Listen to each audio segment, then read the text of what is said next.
Whoops. Live on the slice presented by Betway. J.P. Hovey, Stephen Boughton, and Novak Djokovic is literally about to rain down his first serve right now. Oh no. We already got the problems.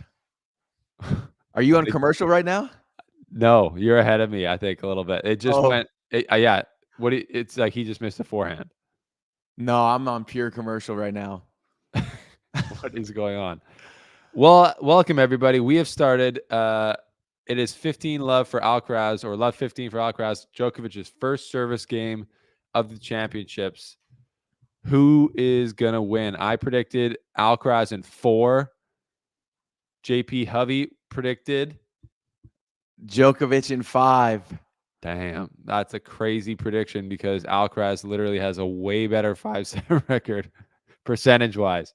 But I'm joking. But well, he does, but it's way smaller sample size, obviously. Okay, this is potentially going to be an epic match.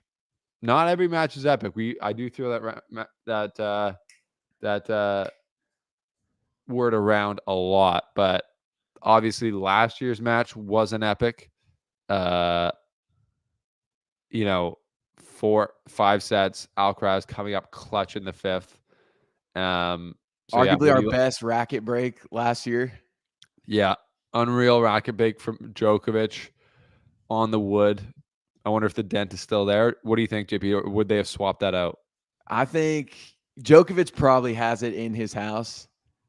He probably got the honor to bring it home with him from his L. Yeah, something to remember. Something that got him fired up for this exact match. Yeah, he looks at that thing every day. He probably travels with it.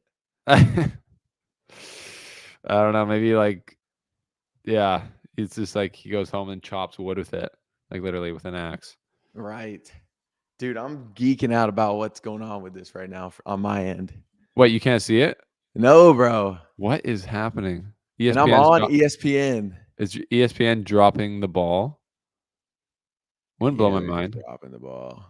Oh, we might be back in action. Hey, shout out to the 37 people watching right now as well. Come on. That's a lot of people. Yeah, we're good. We're live right now. We're live. Yeah, there's like a scoreboard that I got, like I'm watching on the Wimbledon website, and it's a point ahead of me where I'm at on the TV, so I'm just not going to look at that. Got you. Yeah, right now Djokovic just served at 30-30. For an ace? Yes. Yeah, okay. I think we're right on time. Perfect. Let's go. Let's go. Okay. Hey, if you're watching, let us know in the comments who you have winning. And I see in here, are we going to see the match? No, that is illegal. We can't stream. Not happening. What else? What else you should let us know is where you're watching from. That's a good one. Where you're watching from. We're already at deuce in Djokovic's first service game. Not cruising through it. I don't know, JP. I was thinking about this last night, and Alcaraz has not played his best this tournament, I don't think, at all. Right. And Djokovic really hasn't been tested by any opponents that are near the level of Alcaraz. So, in reality, this could be a 3-set wipe by Alcaraz, I think. But I think 3-set wipe. I think there's no chance that Djokovic wins this in 3 sets. But I think like what we just saw right there. Why is a 21-year-old making that look so casual? Picking up that volley. Yeah. Like he just goes, oh, I'm going to dink it down the line. He's got the greatest of all time, diving, falling over. I just have learned to never underestimate Alcaraz. I just don't understand how at such a young age he's so confident with all of his shots. So at the same time, though, why underestimate Djokovic? Less of a reason to underestimate. I think he's 38 years old. Time's undefeated. Time is undefeated. No, he can. He's the most in shape, best 37, 38-year-old that's ever played for sure. I'm confident in my pick. That's all I'm saying. I'm confident in my pick. I feel Alcaraz today, but the crazy thing is, I feel like it's kind of up to Alcaraz this match. It's you know what I mean. It's on his racket a bit. Yeah. Let's see. If he sprays balls, if he doesn't play great, he's gonna lose. If he plays great, I think he's gonna win. You know what I mean? Right. Djokovic. I don't think Djokovic is gonna beat himself. because he's too experienced for that. Well, and he has to play like, I don't know if you feel the same way, but I feel like watching him throughout the whole tournament, he definitely is not moving like he normally does. He kind of seems a little bit stiff to me. Mm-hmm. And so I feel like he's playing even more, I don't want to say safe, but like he's really not trying to make mistakes because he does not want to put in any extra work that he doesn't have to. That's right. Eduardo, I am in Nashville, Tennessee. Stephen is in Canada. Which province are you in? British Columbia, West Coast, Vancouver Island.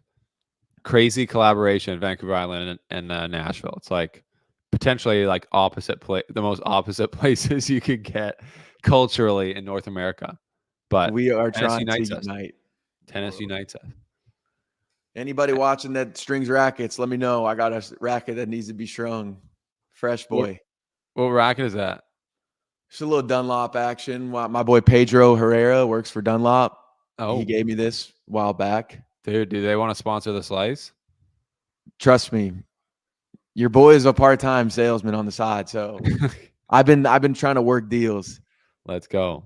Hey, Eduardo, show mad love. Vancouver, cool. Tennessee, best music state. Yes, sir. I'm a player. I'm a player, and this is great. I literally got chopped yesterday in this little local tournament I'm playing in. 6-2, 6-1 by a grade 9 girl. No. And I'm not ashamed to say it. Hey, next time you go out there, we got to get video. Dude, it was crazy. She was so good. I also, I knew I was not beating her going in, but she was like next level, just like a ball machine. Yeah. Like Djokovic, a little Djokovic. Oh. Boys, I think this could be a long night on Djokovic's serve already. This is not. Bro, he just got to get some WD-40 on the muscles, and I he'll think get that was a loosened up. first serve, and then Alcaraz is like dink up the line. Break point number 2 here, coming for Carlitos. Let's see. Oh, do me and Carlos have the same shirt on? Uh-oh. People are gonna think that you're cheering for him. We can't have both co-hosts, predicting or cheering for one guy.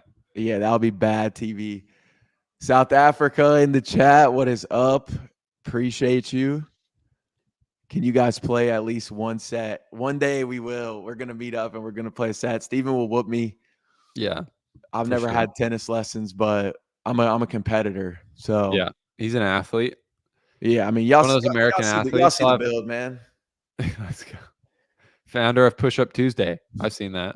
Yeah, I do push-ups on Tuesday every now and then on Instagram Live. How many push-ups do you do? Like, what's the most amount on Push Up Tuesday that you've done? Consecutively or just total on the both?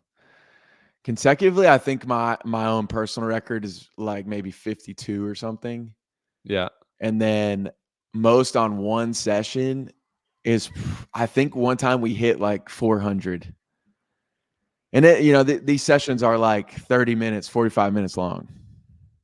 That's a serious session. Sherman Young, all white fit going dummy. Oh, that's one of my coworkers. Hell yeah. We could throw also, if you're commenting, you can get it on the screen. All white fit going dummy. Also want to give a shout out to my cousin, Lucas DeYoung, in Arizona. Hey, in Arizona. Phoenix, saying Vamos. Very, very Spanish influence down there. We love it. Hey, shout out to Dan. I'll be real. Born into the wrong tax bracket to ever be able to care about tennis, but I had to pop in for a sec to support the boy. Dan, bro, it doesn't matter what tax bracket we're in. That's funny. Oh. Can't get it done. We're going back to Deuce. Going back to Deuce, dude. What a first Carlitos game. is saying, I want this in 3. I'm getting on you right away. No easy service games. He might blow out of steam early. This is 15th point of the game. Point of the game. But the thing is, both these guys are such good returners that every service game could be a nightmare. You know what I mean? Right. Like I have been saying, like, if Alcaraz does not serve good today, no bueno. Like, that really hurts his chances. No vamos.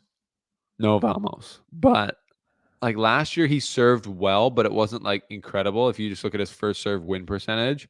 Right. But then he just served amazing in the fifth set. Like I think if you go to the fifth set, that was like Oh. oh, Oh. he's eating Djokovic's second serve right now. Eating, bro. Eating for breakfast. Like Hey, that's when crazy. people request to come in, will it come up on both of our ends or will it come up on your end? Yeah. Do we have somebody lined up right now? No, not right now, but just in case I stop paying attention to my phone. I don't know if it's gonna pop up here. Oh yeah, well, yeah, he'll just show up off screen, but in the waiting room. Carlitos, man, Carlitos. I feel like is anyone here in the comments? Do you guys play tennis? Like the intrusive thoughts that come into my head when I'm playing a tennis match are crazy. Like I'm ADD, so it's like I'll just be thinking about totally like I'll be literally in the middle of a rally thinking about something else or whatever. And then also sometimes the shot will come up and I'll just be like, oh, I should just go for this other shot. Like as I'm about to hit the shot, like just a totally ridiculous thing. Yes. I think oh man. Oh bro. This is crazy. My thought process, and this is only me playing against my fiance, who she's good. She grew up playing. Her mom played pro. Her mom played at Wimbledon. She played at all the Grand Slams. What you didn't tell us that. I I know, don't think I bro. knew that. I'm trying to weasel my way in. So it is good competition. Mine is she'll be running me back and forth across the court. Yeah. And I get upset with myself. I call myself worthless. I question why she would even be with me. And then that's all in between me walking, say if it's my serve to get ready to go serve again. Right when I'm about to serve, it switches in my head back to like, oh, I'm about to get her. Even though I have no basis for thinking I'm actually about to get her. Right. And then it's just a repeated cycle. But you have to be insane, as Conor McGregor would say. I lost my mind to this game. Djokovic has definitely lost his mind to this game. He has, dude. But respect. Deuce number He's 7 gonna lose right his now. mind if he loses for a second year in a row to a 20, someone 15 years younger than him in the Wimbledon final. Sherman Bro. Young. He's shocked like I am. That's like I feel like that should have been like Yeah. Hey, she was like top 60 in the world, I think. That is crazy. So okay, we here need we go. We got Hey. Djokovic coming forward, pressing the issue, no. dumping a brutal volley into the net. Bro, you're so happy right now. I'm not. I'm not happy. I got to be neutral. No, you don't. You don't have to be neutral. I don't have to be neutral, but I'm just saying this is like everything that could have gone wrong for Djokovic right now is going wrong. I think we might need to come up with something since we're both going for other people. I don't know if the chat wants to come up with anything. Whichever person loses, maybe there's some sort of punishment. It's like if Djokovic had like a quick first service game and there was like it could be like 2-2 right now in games. Mm-hmm. As far as how much time's gone, like sometimes it goes really quick at Wimbledon, right? Oh, and that's a break. First break. Carlos Alcaraz breaks Djokovic in the first game of the match. JP, your instant reaction? It's just like I said earlier, he's got to get the WD-40 on the joints. And Djokovic is just getting started, man. He's older. But even if this match is only 3 sets and every game is like that, that's great. That's great for the fans. True. It could still be great. It's so far what we've seen really is Djokovic attacking. Obviously he's serving, so he's coming in before as much as he can. He's come to the net 6 times. He's only won 2 of those points in the first game. That's not great. He only won 45% of his first serves there, 5 out of 11, 44% of his second serves, and had 4 unforced errors. I've watched a lot of Djokovic sets where he has 4 unforced errors in the entire set. So it's just this is different, right? But this is the peak of tennis. It is just the beginning. You're right. It really, in the grand scheme of things, couldn't matter. Like he could lose this set and win in 4. Like But I think at this level, everything at this matchup in the Wimbledon final, every game is important. Yeah, every game matters. Like Roger Federer says, though, you got to move on after the last point. It's just a point. Yeah. And he could easily break back right here. So Right. Oh, that is a clean winner. Painting the line. Yeah, I think 7 Djokovic has to be aggressive today. You know what I mean? I think gotta be. he has to bring it to Alcaraz. He cannot sit back and just let Alcaraz tee off all match. He's got to make short points. Yeah. I'm assuming you watched my preview, JP, in depth. Yeah. You know, I saw it. You took notes. I took notes specifically on the title. Just kidding. Hey, your stat though. Please let the people know about your stat on when you title these You like videos. that? You like I literally made that chart yesterday. I went through my entire YouTube library of over 800 videos. I only do it every once in a while because it is like a lot of pressure on you. I mean, there's tons of videos where I go like, here's my prediction. I think he's gonna win. But there's like, I guess there's only 9 videos in my 800 where I've been like, why this guy will beat this guy to win this match. Right. And for the 9 times I've done it, I've been right 7 out of the 9 times. That's a little stat right there. And people wonder why I might not be fully on Djokovic. You know the only guy who's let me down in both matches? Who? Novak Djokovic. What? I picked him and he lost. One of them was last year's Wimbledon. So people are like, I love it. People are like, because everyone in the comments yesterday was like, "Oh, you're a Djokovic hater." Like, I'm like, last year I literally picked him to win in the same video, and he didn't. So I'm actually helping you out because if I do suck at it, whoever I pick, it goes the opposite. I'm helping your guy out, but you are good at it. So if you are into this kind of thing, shout out to Betway. That's right. This might be your guy. If you're operating on Betway, you might need to go to Stephen's videos whenever you see a little why so and so will win. Maybe throw a little cash on it. Gamble responsibly, but of course, responsible. I should go back and see what the pre-match odds were for every match, and just to be like, if you put $1,000 on every match for the 9, what would you be up? Yes, probably be pretty good. Because anyways, 40-15, 2 game points for Alcaraz. Djokovic misses again. Cold start for Djokovic. Great, like ideal start for Alcaraz. I would say start 2-0 right now. When are they gonna start showing some of these people in the crowd? I'm trying to see the fame that's out there. JP's a bit of a sucker for fame, I think. Famous people. David Beckham specifically, one of my man crushes. Fair enough. If you didn't know, JP Hovey is actually a celebrity himself. Obviously, if you've checked his social media, but at which UFC was this? JP got a shout out. 303.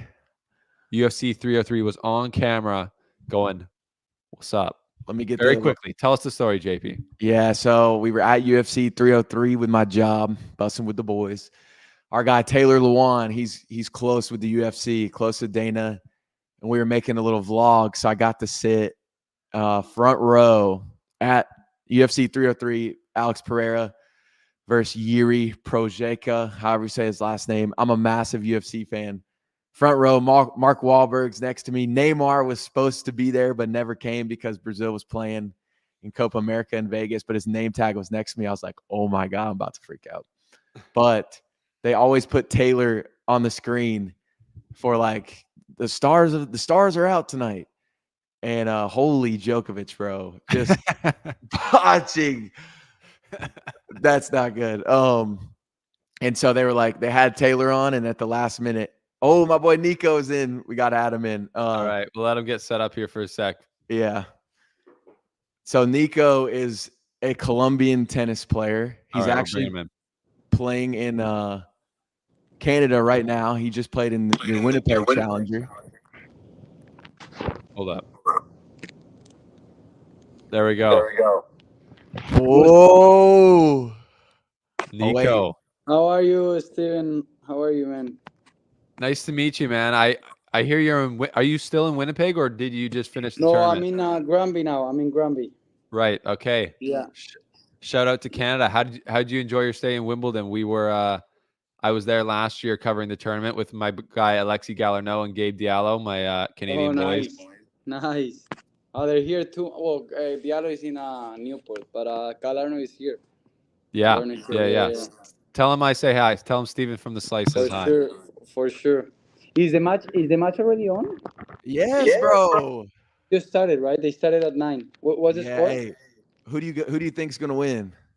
I want Djokovic to win, man. Everybody's talking about Alcaraz. Nobody talks about Djokovic, so I kind of want Djokovic to Fair kind of enough, pull the Nico. upset. It's 2-0. I think Djokovic has got game point to hold, but he's down a break 2-0 already. Oh shit, he got broken already.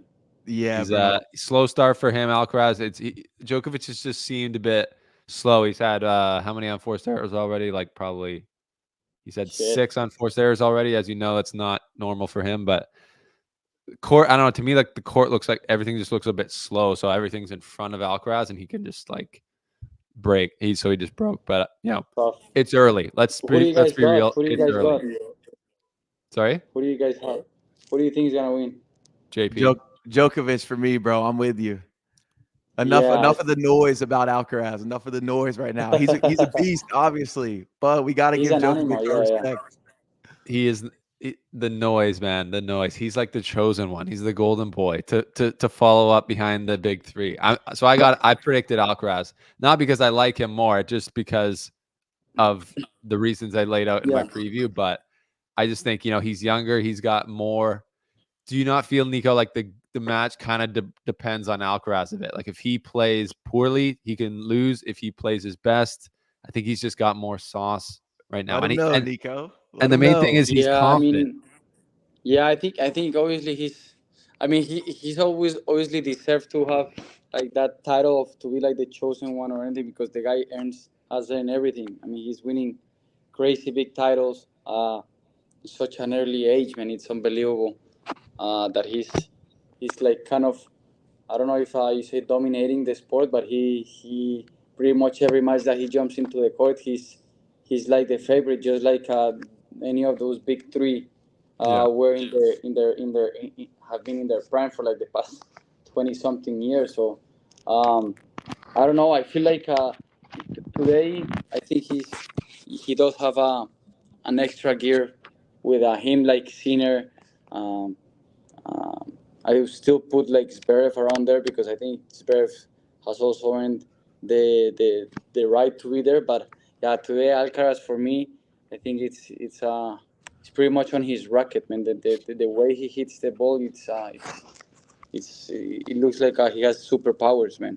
Djokovic for me, I still think for me he's the greatest of all time, Djokovic, by numbers, by everything, and also I like the way he is.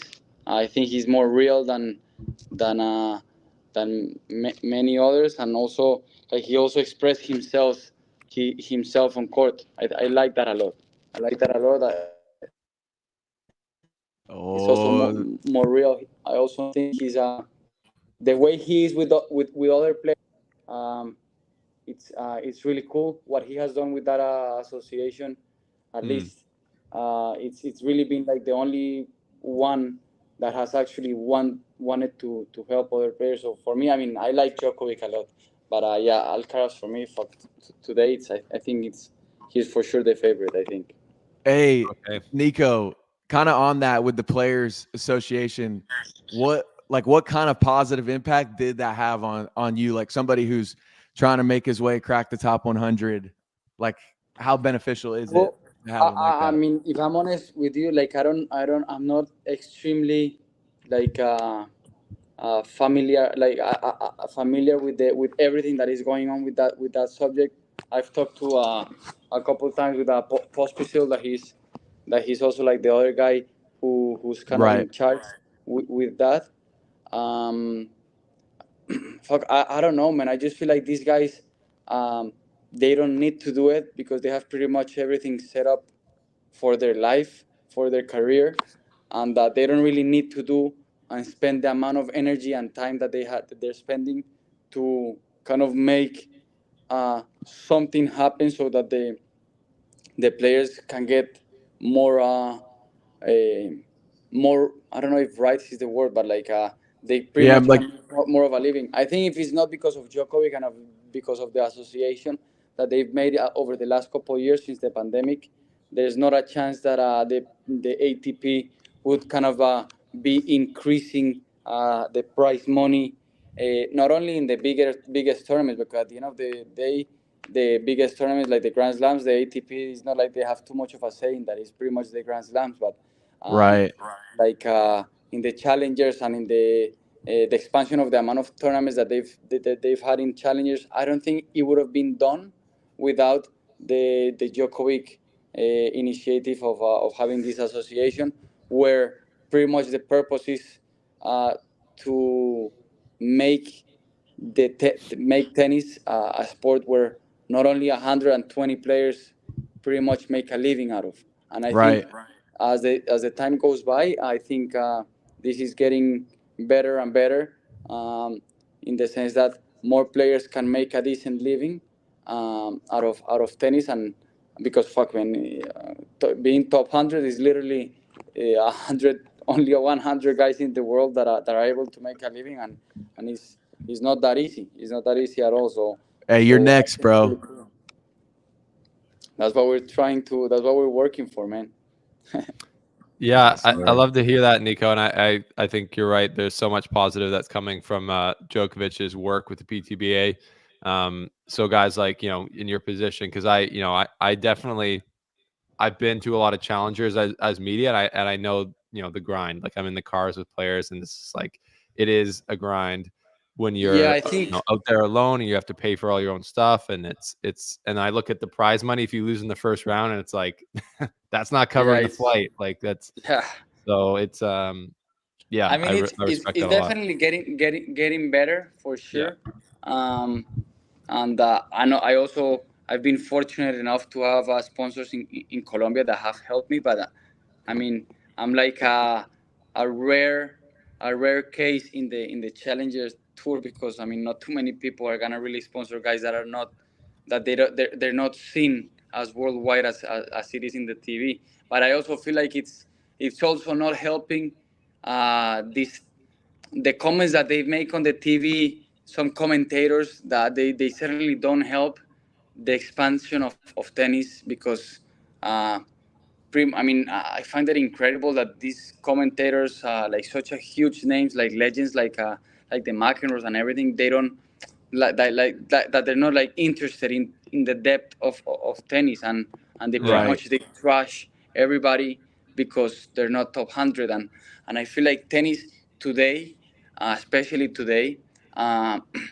I find it way deeper than before. Maybe the highest level, like the top 20, top 35, top 30 guys, um, today, there's not too much of a difference between uh, those guys and the 150, 200. But Yeah. as what it was before, I feel like a couple years before, 10 or 15 years ago, the the gap between those top players was a lot bigger, because there were a lot better. I feel like there was so many players that were amazing. You had in the top 10, there was one time that you had a Del Potro, that you had a Davidenko, that you had a Gasquet, that you had Beric, you had Ferrer, you had I mean, obviously the big three. There, right there, you have just eight. Then you're still missing Nishikori. You're missing Tipsarevic. You're missing Mm. unbelievable guys that were so many, so good. And I agree that sometimes maybe the level of tennis at at that time maybe or right now has dropped a little bit. But now the consistency, or like the level in Mm. all around, like the top 300, is just the margins are so little. So I feel like, yes, maybe the level has not is not as high as what it was a couple years ago. But now the difference is that the top guys, I find it way more way more beatable to beat Right. one of the top guys today than what it was before. Because I don't know. I mean, for as good as Alcaraz is, and as good as Sinner is, because they're unbelievable, they're amazing. I find it. I mean, I find that before playing against Nadal or playing against Djokovic or playing against Federer in those times was Yeah. I think it was way harder than what it is today because of how tennis is. I think today is just we're hitting the ball, everything is so hard. So being as consistent as what they were yesterday in a couple of years before, it's Yeah. really hard. Yeah. We got 4-1 right now. Alcaraz is serving, and it's 30. Double breakup. So I 15. think this set is toast, as they would say. Nick, do you go by Nicholas or do people call you Nico? Nico is whatever. Yeah, Nico is fine. Nico. So tell us a little bit about, there's probably people watching who are not familiar with your game, as they would say. But I'm looking here, and it looks like you've had a pretty good year in 2024. Looking at some of your results, you won in San Luis Potiso at the Challenger there back in March as a qualifier. Yeah. Gritty Yeah. dog. Yeah. So yeah, I think this year definitely this year has been the best year I've had on tour. It's also coming after a really rough year. Last year was it's really tough. The last months of the year, I did really bad.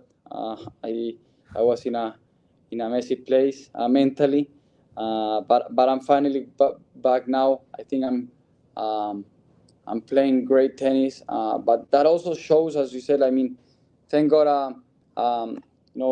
When I went there to Mexico, fuck, I was about to drop to like the 600, 650 because I had to defend a lot of points in that series of tournaments, which was the pretty much last couple of tournaments that I did good last year. I did a couple quarters, and I think 2 quarters in that time, and the rest of the year was not good. So it was, before San Luis, I was going with Juan, my brother-in-law that JP knows him. We got to get Juan. Is Juan with you right now? Yeah, he's with me. Not with me, but he's in his room. And hey, you should go by there before you get off, so we can bring him on, and I just say hey to him. I'm gonna send it. Yeah, I'm gonna tell him because I'm gonna text him right now and see if he's here to see if he wants to join, because JP knows him. So yeah, pretty much the goal was to qualify into the main draw. I needed some matches at the beginning of the year. I was playing futures. I was playing because that's what my ranking gave me, and one thing led to another. I think in the first round I played Ernesto Escobedo, and he had a couple match points on me, and then I was able to pull that off, and then I was a bit lucky there, and then I took my chance, and I was able to win. I actually won a couple of really good matches that week against Tirante, that was top 100, and Dennis Kudla that week. So it was a really good match, really good week. Dennis Kudla, the challenger dog. Yeah. Grass court. He's a grass court menace as well. You're probably glad that wasn't on grass. Exactly. Yeah. It was I was surprised also that he was playing in altitude clay. Normally, American guys don't like altitude as much, and and clay. And he was it was a grind. That match was like 2 hours and a half. He has a stinging backhand that is really really hard to pick up. So it was a really good match. And then also in Morelos, I did really well, and I also won crazy matches there against Cressy and against Pospisil. Yeah, you played crazy servers in that match. So you had Vashik's got a big serve. Cressy's got a massive serve, and then Impeshi Pericard might have the biggest serve on the tour. Yeah, Pericard was but with Pericard, I had no chance. Like, I had one break point in the whole match, but then it was, on his serve, it was a joke, man. It was unbelievable. I've never seen anything like it. Like, it's literally. Yeah. But now he's playing really good from the back as well, so he's gonna be a pain in the ass to play. So when a guy like Lorenzo Musetti beats Pericard at Wimbledon on grass, returning that serve pretty well, like, how does a guy like that do it? How is that even possible? I think I think that was the 4th round, right? And he had been he's also had like 7 matches already on his back, because he played the 3 qualifying matches and then crazy match against Sevi Korda, like unbelievable match. Bro. like he hit 52 aces or something, and then the second round he won pretty comfortable. He destroyed a guy like Nishioka that is he made it look That terrible, makes sense. and then um, and then in the third round he beat Rusuvori. So I mean, fuck, he had a really, especially two tough, really tough guys like Rusuvori and Sevi. I don't know. I mean, I didn't watch the match, but I think Musetti is also a guy who can block the returns. He has that slice backhand who varies really well, and I think that could have messed him up because Pericard has extreme forehand grip. So Yeah. maybe that for that sense with that slice could bother him a lot. And I mean, he lost to a guy who made the semifinals as well in Wimbledon. So Yeah. I mean, it's at that point, you know, literally, it started from the first round. Anything can happen. Imagine in fourth round that everybody's playing with crazy good confidence. I think there is just yeah, depending on the day how the match went. And as I said, I didn't watch the match, so I don't know what it is. I just what happened. But I think that guy with the blocking the returns without using a lot of his slices, it was really good. Yeah. No, that's great. As the this is the slice. So, thanks for being on here. The slice is obviously very important to us, but I find that Wimbledon, especially like those guys who can slice super confidently and especially defensively, like it's like a prerequisite for doing well there. Like Alcaraz has that, Djokovic has that. Obviously, like Yeah, Federer was kind of like the master at that. Of like, you could blast your serve to his backhand, but he would just chop it back low, yeah. make you come forward when you don't want to come forward. Is Even that something Nadal, man, that? Nadal would slice a bunch when he was playing in grass. Like if you Yeah, see videos of him, he's slicing a lot. I mean, I feel just because of the sense that the grass just keeps the ball extremely low, and as soon as you pop the ball up a little bit, I mean, the ball is gonna pretty much die if you don't want to do that in grass. So I guess that's the idea, pretty much, of using that slice. Also, the serves with a lot of slice, so the ball stays really low. yeah, So that your opponent has kind of is kind of oblique to pop the ball up and you can come forward. But I mean, yeah, 100%. Unless you have like a freaking Pericard serve or a Del Potro forehand, you're yeah, gonna have to vary pretty much everything. yeah. Let's go. Hey, Nico, we won't hold you too much longer. I appreciate you joining on, dude. It means No, a thank you lot. guys. I find it really fun that you guys do this type of program. So I mean, I told JP right away that without a doubt I'll do it. So any other time that I can have a time and you guys do this, I'll 100% sure join you guys. Well, yeah, we Bro. we appreciate it, man. One thing before you go, so you're in Laval right now, is that right? In Granby. Or Granby, sorry. Granby. So how you liking Canada in general? What's your is not your first trip to Canada, is it? It's my second time to Canada. I came to Granby last year. Sorry, 2 years ago. I find it really cool the amount of the tournaments that they do here in Canada. The the volunteers they do an amazing job. Last week in Winnipeg, it was the only bad thing was that the hotel was like an hour away, but the Was yeah it it like was right down? It was the one downtown because I stayed That there man yes. had last. to get up early. Yeah, Yeah, yeah. it was, So I mean, everyone sometimes complains when about there was that. no traffic, it's fine. It's 30 minutes, but when it was traffic, it was really long. But the site was really nice. It was brand new. Yeah, Um, the the players lounge was really nice.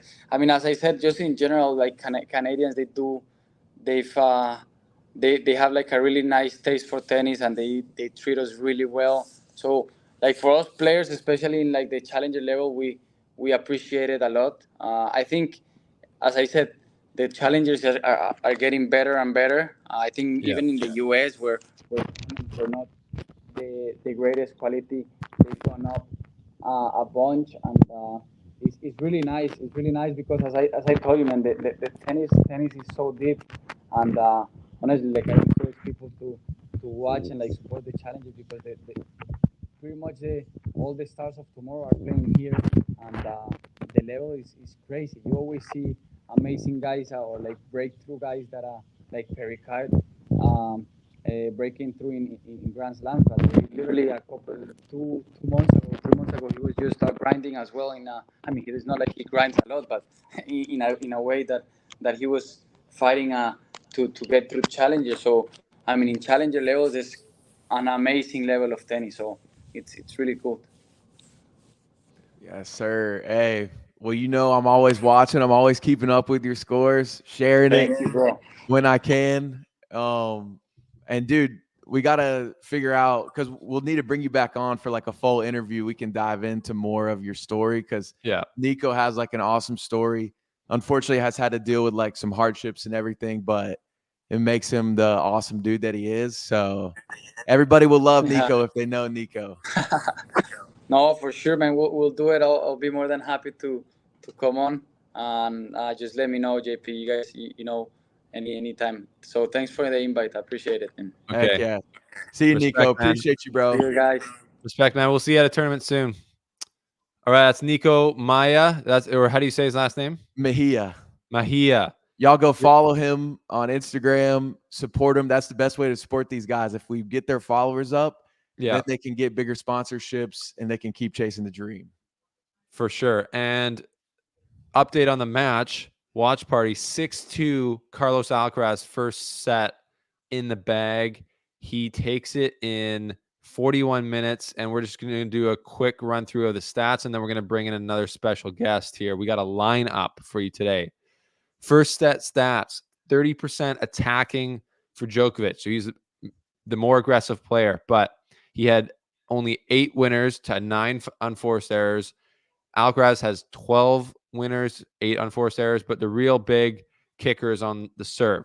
First serve in for Djokovic is 61%. That's okay, a little low, but he's only winning 55% of his first serves and 50% of his second serves. That's like way below what he would want and way below what he had last year. And Alcaraz is at 87% first serve won. So he's only lost 2 points on his first serve, and he's at 50% on the second, but he's only hit 8 of those. So really right now, Alcaraz in the driver's seat. We got Brad Gilbert talking right now. I can't really hear what he's saying because I'm talking so loud. But on that note, JP, quick thought, JP, what are you feeling right now as far as this part in the match? What do you think about Djokovic's level?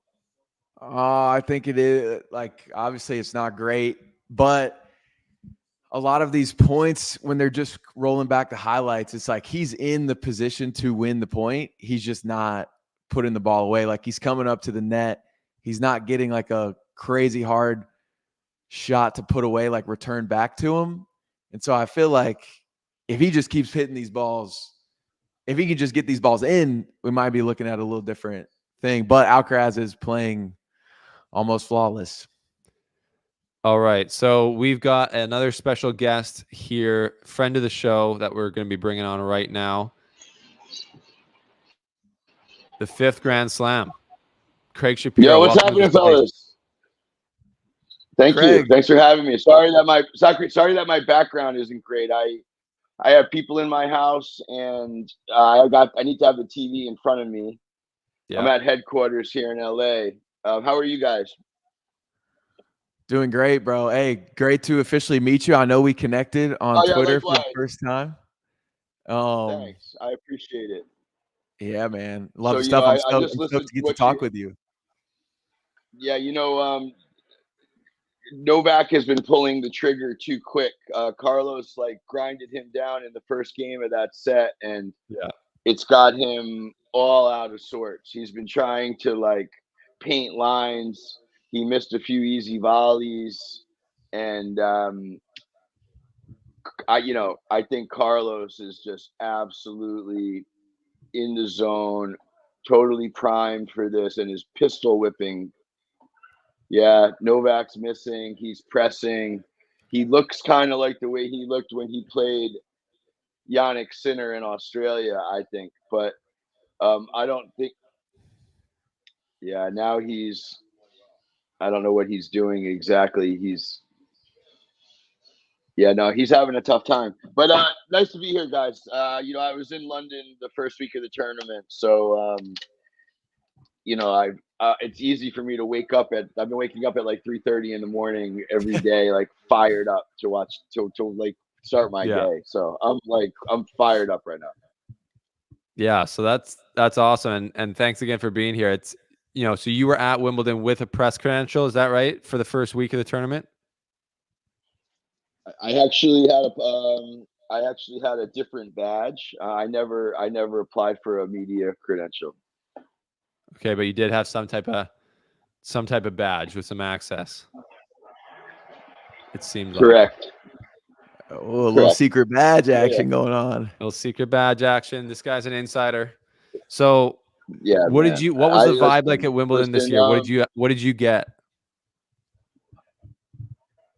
I thought that, to be very frank, I thought that the Andy Murray retirement shenanigans and the weather dominated a narrative that probably should have been like better. I thought that, Andy with stitches in his back. I thought that was just too much. I thought it was. I thought it was unintentionally inconsiderate, and I thought that it dominated the week that I was there in a way that I wish it hadn't happened. And then the weather. I think the weather impacted the general mood, but man, Wimbledon is incredible. So with all that said, it's just amazing. There was a massive amount of 5-set matches for somebody like myself or someone like ourselves. These tournaments are business conferences. They're you have to be there. And so every day I was in meetings. I recorded a podcast with the owner of the DC tournament, Mark Ein, who is one of these kind of Medici, one of these heavy hitters in tennis that has he loves tennis, and he's taken a portion of his fortune to do cool things in tennis. So I recorded a podcast, I wrote a newsletter, I had meetings with Osaka's production company. I'm just like cracking. I hosted some people out there. I held a 4th of July barbecue. There's a new periodical that's rolling out, the Second Serve. We had some things to do there with them. We actually rolled out. We had some involvement with. There was an event where this hot brand Brain Dead did a collab with Stan Smith. So they made the Brain Dead Stan Smith. We played tennis out there, all sorts of stuff, man. There's nothing like it. But I did think that the Murray shenanigans was, like I said, unintentionally inconsiderate. Like every day, everyone's wondering if this guy's going to play. Is he going to play mixed? Is he? The whole thing was just too much. I'm tired of that. But look at this, Carlito. Just absolutely putting the heat on Novak. Novak is terrible right now. He's out of sorts. Instant break in the second set, just like the first set.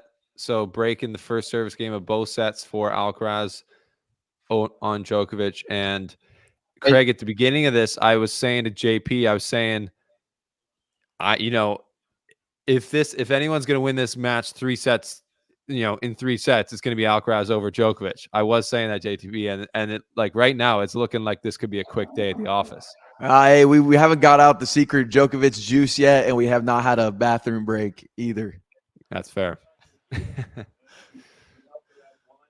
don't know what to say. That first game, I think, just totally threw Novak into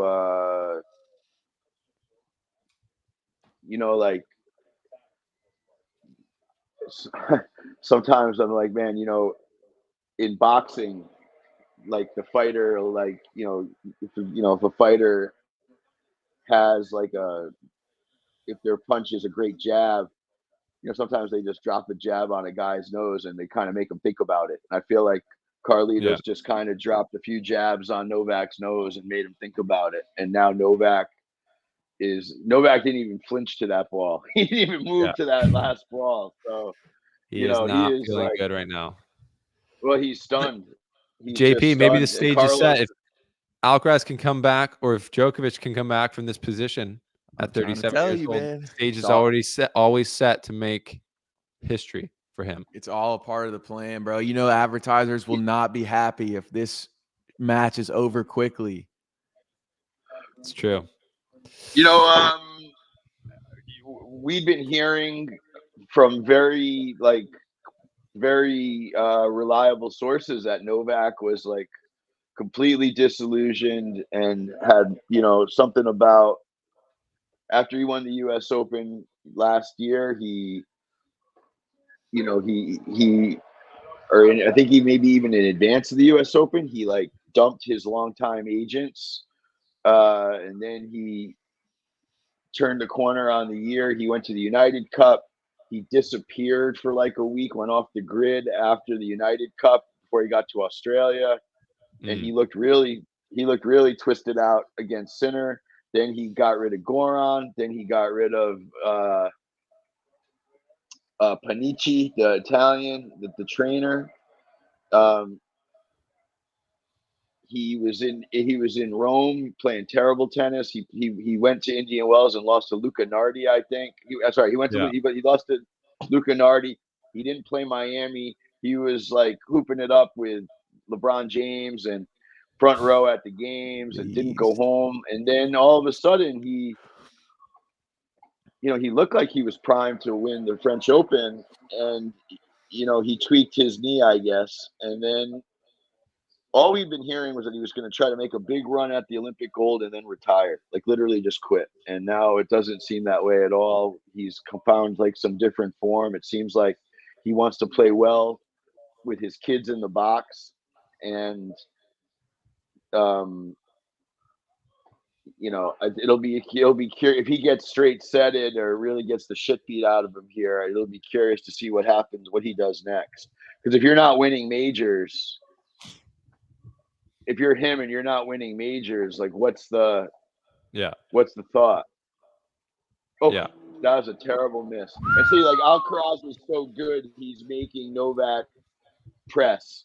You see that? Yeah. Like that's just he's pressing. He's trying to paint the line, and he just overcooked it. Yeah. I actually. What do you never think, do this. Craig? If he goes down 2 sets, is it curtains? I don't ever count Novak out, but he looks bad right now, so I don't know. But I never, I don't purport to know more than, the Brad Gilberts and the Jason Goodalls and all the people that, played main draw Wimbledon and played at a different level. But I never really share these kind of opinions like this, but it's just kind of fun. I'm into it. I think I know what I'm looking at. Well, that's what we do here. We let it fly on the slice. We take people's hot take. We got 179 people in the stream here watching, which is great. That's epic. We got to get to 200. Cool. And you got to get everybody to, I'm actually doing a towel giveaway. It's not too late. I'm giving away a towel. If all you 179 go to, it's my Instagram. It's at CSHAP Tennis Pod. If you go to that, you see a little cartoon of my face. You got to follow the show. You got to follow me on X. You got to tag a friend, and that puts you in the running for the towel. So I'm giving away a towel. Yesterday, we gave away one of our people. He won baby socks. Love it. Check it. Yeah, baby socks. Craig, you need to say. I feel like I should win that. I got a baby on the way. Hey, listen. Yeah, another is that your first, or are you have a child? Your first. No, first one on the way. Your first. Oh, congratulations. Or good luck, rather. I'd rather say good luck first. But the baby socks are terrific. We saw them, and I think they're just lovely. Like, look how cute they are. Super cute. Super cute. Yeah. Y'all go to his Instagram page, enter in the giveaway for the Wimbledon towel. Yeah. And you also have to sign up for the newsletter. The newsletter is bad to the bone. You can see everything when you go to if you go to the Instagram is kind of my home base. Wow. Yeah. Novak is getting pistol whipped. Second 7 of serve. 17 second serve points won. That is It is not that's a good. And that show. puts pressure on it. That puts pressure on the first serve. That puts pressure on everything. Ooh. Lucky. 30 Big Body Roddy 69. He had a question earlier. He said, teach me something I should know about today's tennis. I'm new to the sport. What do y'all think we should teach him? New to the sport. How do I get into the comments? How do I do that? I'll can't throw see it on the screen comments. here, but Oh wait, I see it now. Are people saying mean things about me or no? This is No, brilliant, all guys. love in the chat. All nothing love. yet. But Oh, this is good. Oh, this is great. Congrats, Steven. Look at this. Nice, I know. you guys. We got we great. got a great community here. We just had Nicholas Mejia on, Craig, as you saw. Mejia, I saw him. Is he Mejia. Colombian? He is Colombian, yeah. Yeah. That's great. Colombia plays Argentina at 5:00 Pacific in the Copa America finals. I actually have the distinction. Could be. I have the distinction of in 2021, I was in Barranquilla, Colombia during COVID restrictions, and they sold 5,000 tickets to Argentina Colombia World Cup qualifier. And I had to have been the only gringo in the room. And it was the coming out party for Luis Diaz. Luis Diaz kind of distinguished himself as a big star. And, all the Colombians were there to kind of see Messi, but Colombia tied them 2-2. And it was a big story. So I'm gonna pull for Colombia this afternoon. Or this evening, rather, after this. Big sports day, you guys. Big sports day. Alcaraz is just unbelievable right now. Update though, that hold there from Djokovic at 2-1, he could have gone down the double break. I feel like that's an important game for him to stay alive, essentially. And an important shot at the end for the confidence. Drop shot. Nice drop shot there from Joker. All right, but what do we want to teach Big Body Roddy? That's right. I think what do I want to teach? I think right now tennis is in an awesome place, especially on the men's. Querétaro, Mexico. This is cool. We got Tanzania. Tanzania. Shout out to Tanzania being in the chat. We're worldwide. The slice is worldwide. No, Big Body Roddy, if I was gonna teach you anything about tennis right now, we just came out of an era in the men's game with the 3 greatest tennis players of all time on the men's side playing at the same time for the last 15, 20 years. They absolutely dominated the sport, and almost every single tournament, the narrative was who's going to win, who's going to add to their history books. Is Djokovic, Nadal going to catch Federer? And then they did, and who's going to get the most? And now we're transitioning into a time where Alcaraz, who we're watching right now, and Sinner, and a few of these other young guys are really taking the reins on the tour and making it more open, where you feel like more guys can win each tournament. Although it's kind of looking like now Alcaraz is the guy to beat at every event, which is pretty crazy. So we're in an exciting time with, some literally historic players in the mix at every tournament, and it's a good time to be a fan. So that's what I would say. Heck yeah. Also, Big Body Roddy, I would assume you live in the U.S. if you are I feel like you're coming from Bussin. Just a super basic thing. Like after Wimbledon, the next Grand Slam will be the U.S. Open. So before the U.S. Open, they'll play several hardcourt tournaments in America and Canada. So tennis will start to be on at a normal time, and it's a great time to get involved in it. U.S. Open, pre-U.S. Open is a good time to start paying attention, maybe pick a favorite player and follow along. Great advice. So Djokovic, that last point there, Djokovic going out to his forehand. Little slower. I think he's just a little slower moving out that way, moving every way in general. Wow. Alcaraz, that volley, man. No, this is looking pretty grim. That Jake from volley. the UK. Shout out to you, bro, for being in the chat. Craig, tell him something about that volley. Yeah. People might not know how hard that volley is to just easily pick up from your shoestrings. I just think that he's so confident. He's doing whatever he wants, and you know, he's showing him different looks. He's just kind of. It's wild to see the greatest player, arguably in history, being completely tuned like this. Carlos, generally speaking, he would never serve in volley in this match, but he's just showing him different looks. He's got him on a puppet string right now, and Novak looks really, just to be repetitive, but he looks just super out of sorts. He didn't even run. He didn't even make an effort to run for that. That angle. He's got him on this crazy puppet string. It's wild to see that, he looks like a guy that's, he looks like, yeah, I mean, it looks like he's like, a different level of player. And meanwhile, these guys are the two best players in the world. It's totally crazy. Yeah, like if you're big body Roddy and you're brand new to tennis, you might think that Alcaraz is, the champ and Novak's like the challenger here, but I mean, technically he fact. is. That is fact. Yeah. That guess, is exactly technically what it he is. Landry. No. Period. That is the case. Landry, the Carlos Olympics is the champ, are before and the Novak U.S. has Open.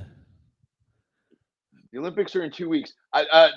Novak hasn't really played exemplary tennis this year, and Yeah. he had a super easy draw.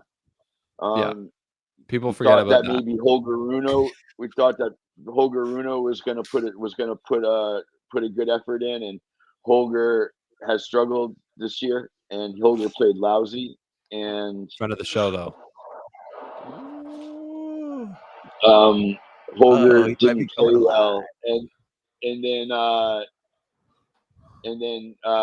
Novak got a walkover. De Minaur didn't play, so Novak's only has to win 6 matches here, instead of 7.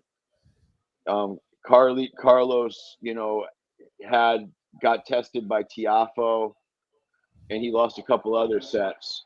But right now, he seems like he peaked, and Novak never really. Novak was practicing with Kyrgios on his off days. Novak, I don't know. Novak played like a guy 370 in the world to play a guy 100 and something in the world to play, a Tiafoe who hasn't played well. So it's a lot of things.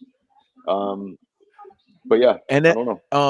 NFL player comp for Novak and Alcaraz. I would go, since the age and everything, you have to go with Tom Brady versus Pat Mahomes. What do y'all think? Sounds about right to me. That sounds about right to me.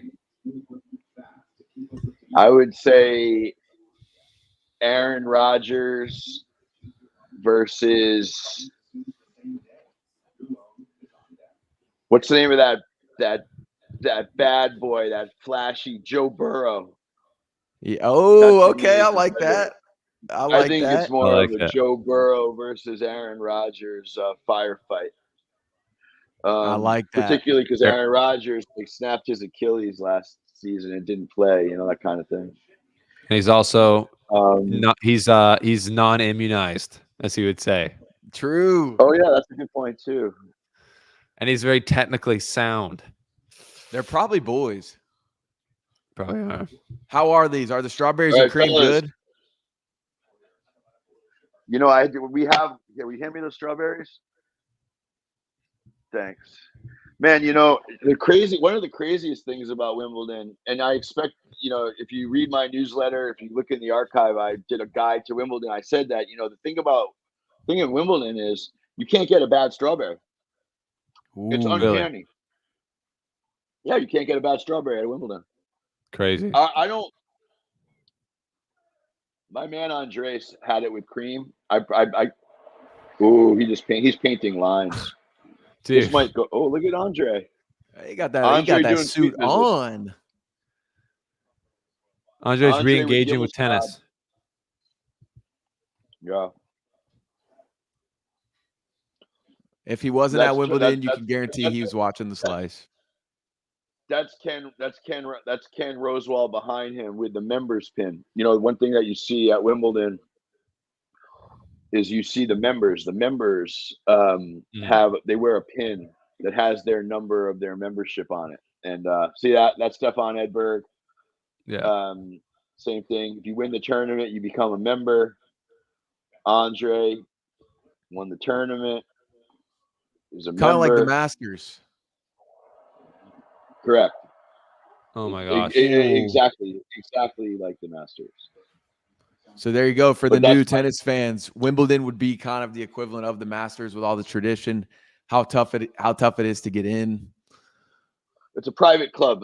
Wimbledon it's really Wimbledon is the town, right? And then it's the All England club. It's the All England Lawn and Tennis Club, and Tom Cruise. they just call it the Championships. It's really just called the Championships. It's So not really fresh. called Wimbledon. Everything's just like the championships. It's like It's just called the Championships. It's just That's unique. it. It's like the Masters, the Championships, the Masters, the Championships. They don't call it Augusta. They call it the Championships. They call it the Masters. Yeah. Yeah. Well, this match has gone a way that not a lot of people thought it would. I think they thought it would be more like last year, maybe more competitive, more, it's right now it's just pretty one-sided, and it's not living up to the hype as far as a match. I just think that first game really busted him up. Absolutely. I agree. Yeah. Juan Carlos it's funny. I was telling my friends that are here, my academy, I was telling them that, publicly, Rafa was always super respectful of Roger. But I always had this hunch that, Uncle Tony was telling when they were in their pocket of that career, when they were in that pocket when Roger stopped beating Rafa, I felt like Uncle Tony was saying to Rafa, listen, you don't lose to Roger Federer anymore. That's not how it works. You don't lose to him anymore. And part of me thinks that Juan Carlos says, listen, you don't lose to 37-year-old players. I don't care who they are. Yeah. That's not how it is anymore. You're the champion. You go show him. You retire him. I think that the language off mic is probably pretty harsh and demonstrative. I don't think they're like, well, Novak could really, I think they're like, no. I love that. Make him suffer. Yeah. That's what and I think. You were talking on your Instagram. Oh my god. Dude, How is right, he's really Jake. making him suffer. He has him in deep water. Like, he's just dragged him out like a freaking bull shark pulling a little cow into the water. Look how he runs that down. He drops a knee, and Novak just is so rattled from the running. Hang on, rewind. That's the thing. Rewind, Steven. You said a bull shark pulling a cow into the water? I don't know what I was saying there. Yeah. Oh my gosh. Yeah. This is all right, fellas. This has been fun, but it's time for me to lock in here. Okay, Craig. We appreciate you coming on. Yes, thank you very much. Podcast. Go hit it up. We'll see you next time, sir. Landry Ward, Tiafoe's not playing the Olympics because he knows he won't do well on the red clay, and he'll be playing his hometown tournament, Washington D.C. That week. So that's why Tiafoe's not playing the Olympics. This is an insurmountable lead. Novak is drowning for sure. The lower leg mobility is crazy.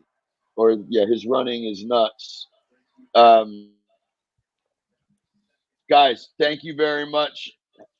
If you ever want to record a show and go through this, you want to do a wrap-up show or anything, I'm available. If I can ever be helpful to you guys, don't hesitate to ask. Stephen, I love you. Sweet. How is your missus? How many months before you have this child? Like it's due basically at the U.S. Open final. So Oh, perfect. it's all US Open coming together. baby. It's gonna That's be cool. like a Canadian wins the U.S. Open final and then baby's born. JP, pleasure to meet you. Take Great care. to meet you. Thanks for the time. Bye, everybody. That was terrific. It was. Great Let's guy. go. Great guy, Craig. Okay, so what's going on here? Let's check back in. Was that another break? Oh, I just missed. I'm working the phone to try to get a little special guest to come on. My man. Dude, it is. Oh my gosh, that's a double break. Alcaraz serving for the set. Ladies and gentlemen, he's serving for a 2-set-to-love lead. And, I mean, Craig is correct. You can never count out Novak Djokovic, but going down 2-sets-to-love versus Alcaraz when he's playing like this is about as impossible of a thing to come back from as there could be. That's what I'll say. So, yeah, let's go through. I mean, we'll wait till the set's done, but set 2 is not going any better for Djokovic. He's making more serves in, and he's still only winning 60% of his first serves. And he can't touch Alcaraz's first serve. JP, you want to know the craziest stat of today? Lay it on me. Alcaraz has only lost 3 points on his first serve Today. against the greatest returner of all time. Wow. Yeah, they Count them out. 1, 2, 3 points. That's like dragging a grocery bag to the pond.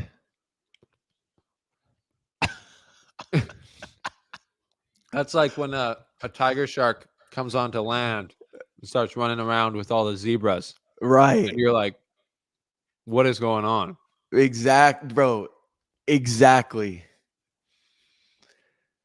And Landry said Stephen just watched The Other Guys with that reference for the bull shark. One of the greatest movies of all time.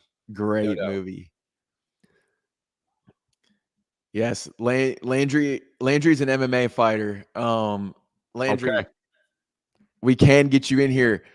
I'm waiting on a few tennis people to respond, so sit tight for me real quick. Okay. Alcaraz double fault turnaround time. Look at that. Carlos Alcaraz 35-0 record in majors when winning the first 2 sets. 9-0 at Wimbledon. When he comes for the king, he does not miss. Hey, but like you just said, the double fault could be. Don't JP, don't let your mind go crazy. I'm just saying. Dumped return in the net, Djokovic. No, seriously, guys, people think that I'm this Djokovic hater. And I'm not. I'm really, really not. It's like a positive feedback loop.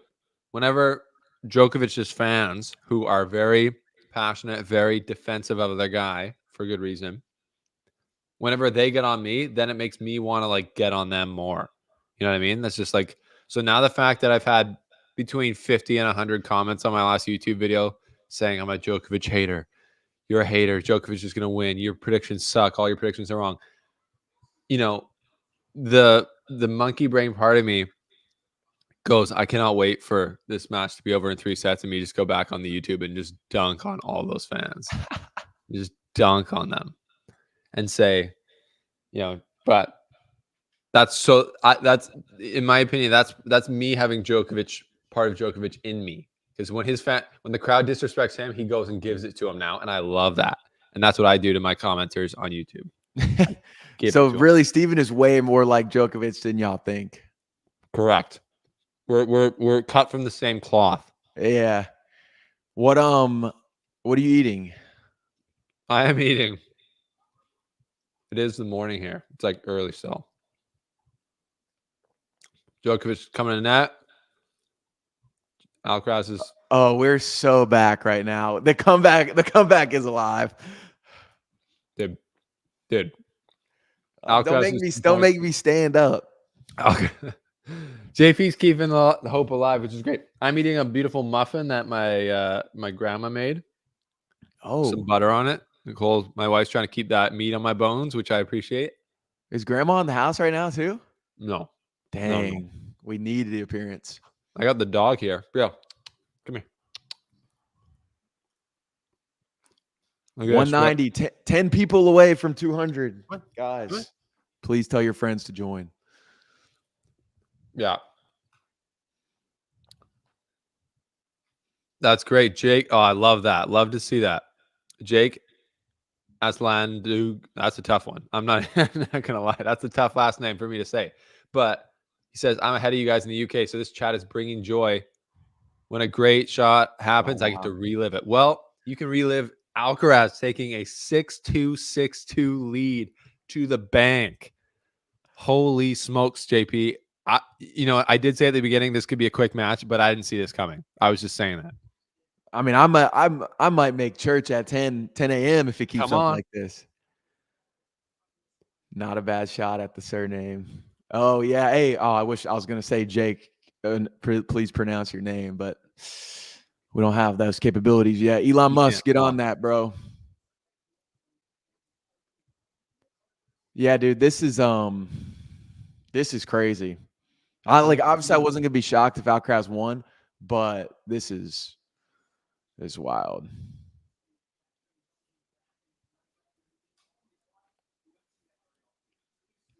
No, Lucille, not 3 sets. It's not over. Listening to Darren Cahill break this down, one of the best, smartest coaches in the game.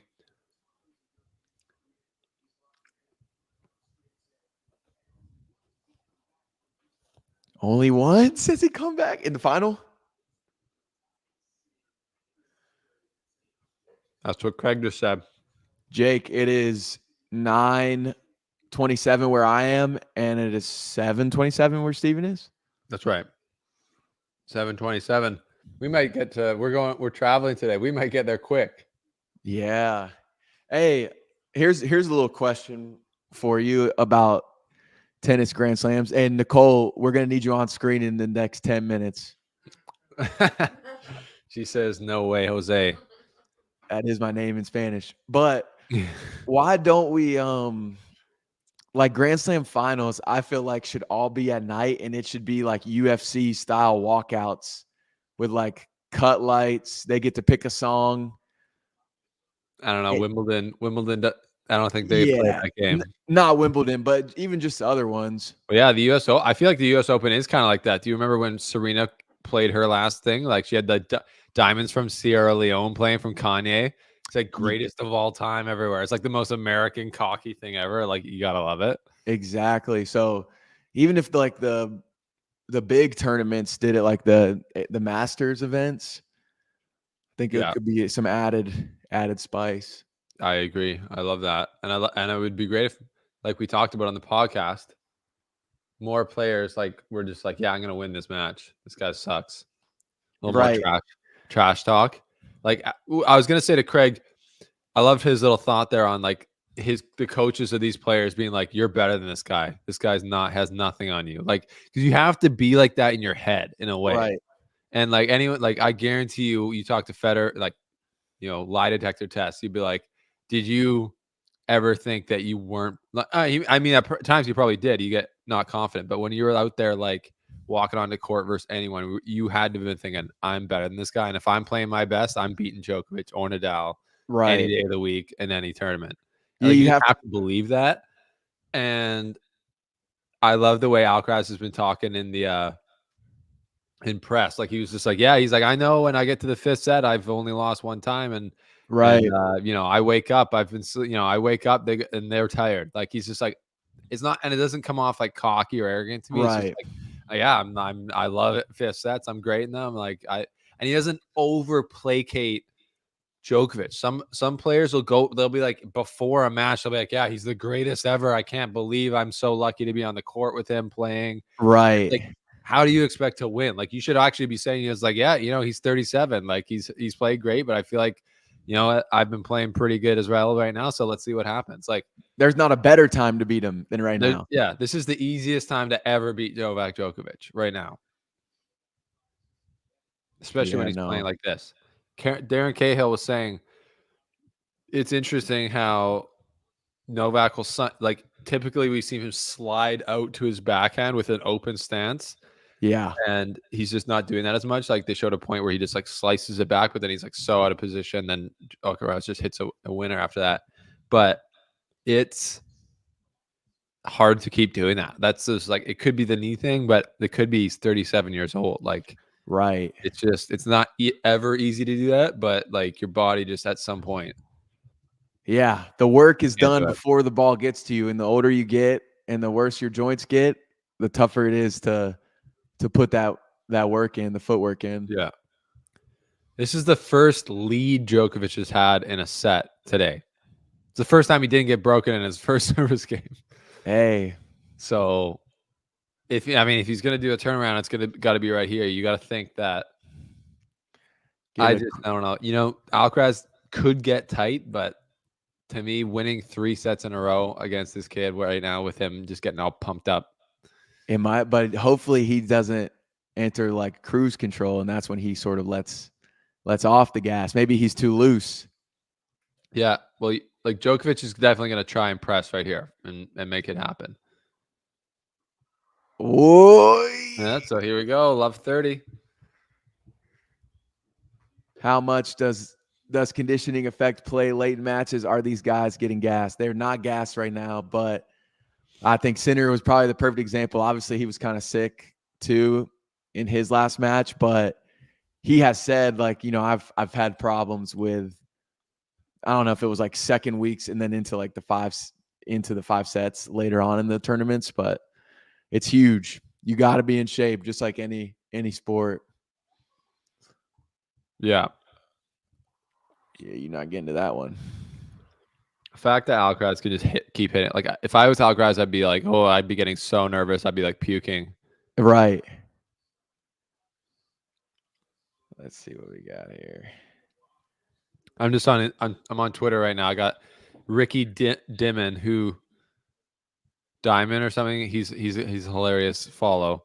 He says, admittedly, I would not have picked it at the time, but in hindsight, Demon Hour probably would have won against Djokovic. I guess we'll never know, man. Guess we'll never know. Poor Demon R.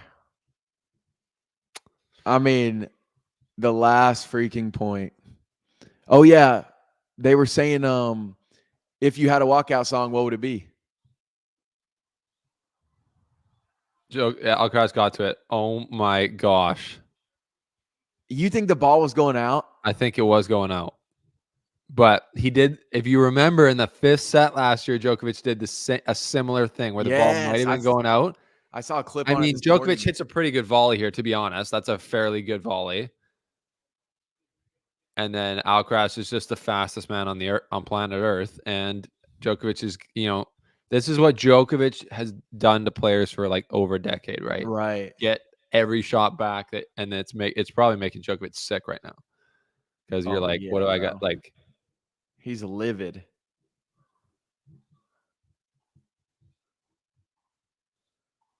And jeez, oh my gosh. And Djokovic is pressing right now. He's being aggressive and he's trying to hit through him right now to obviously get a break here and to get something going. But it just feels like this is so comfortable. Does it not feel, JP, like this is just so comfortable for Alcaraz? Like he's not even playing out of his socks. He's just playing Alcaraz tennis. Yeah, it's literally like sparring while they have a fight coming up and they're doing their last thing of sparring and their teammate is kind of instructed like, hey, make sure their confidence stays up going into fight week. Right. So they're winning it kind of easily, but whoa. That was a bad shot choice. He went for it there. Holy smokes. He should have just rolled that across court for a winner. But he's Carlitos Alcaraz, and that's what I love about him too. He goes for the showtime. Like he's like giving us a show. That was like an impossible shot he just tried there, but I got to get this link up on my Instagram. You bringing somebody on here? Nah, we can. I'll text Landry and he can get on here. But Jesse. I was texting with Jesse and he said he's down. Jesse, Levine. my guy. Yeah. I think I have his text as well. Does he want the link? I sent him the link. He was flying back from Canada, so it might even be a situation where he's like still on the plane. I think Still you know in your travel, boy. yeah. I think he was maybe even flying private on him.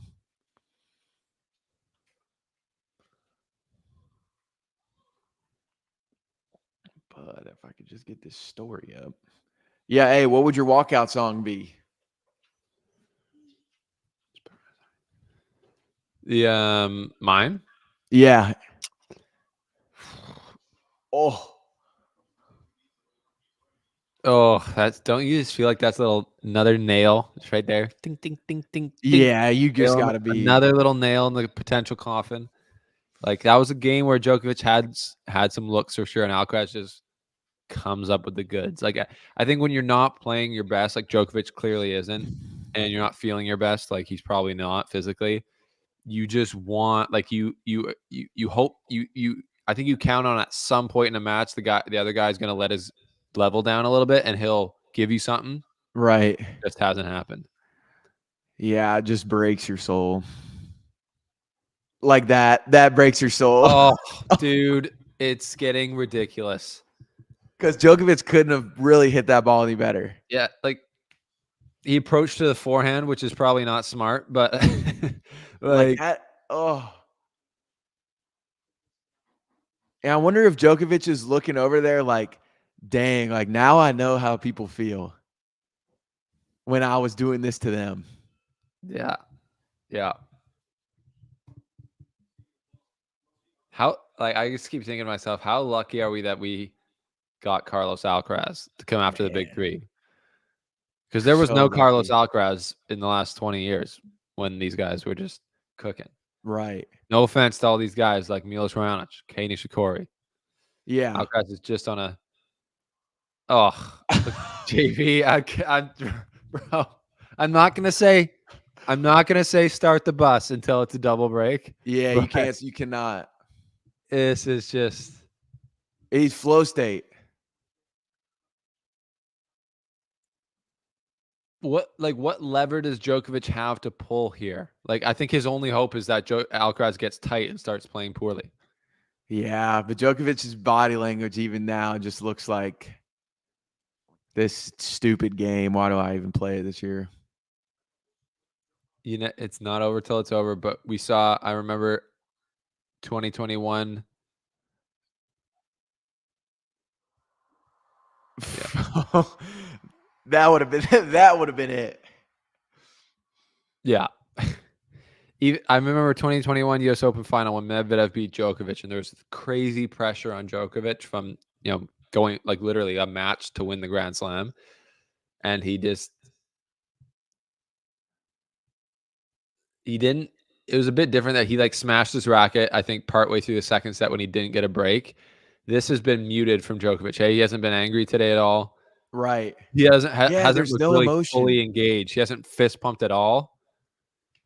So I've seen that before, and that's usually not a good sign. Like when he's not emotionally involved in matches, he's either, when he beat Djokovic or when he beat Federer here 2019, he was not emotionally involved in that match. And he said he needed to be to win because it was this close and Federer outplayed him and he just had to hang on. So he stayed focused. But this is one where it's like that drop shot in the net. That's not a good shot choice.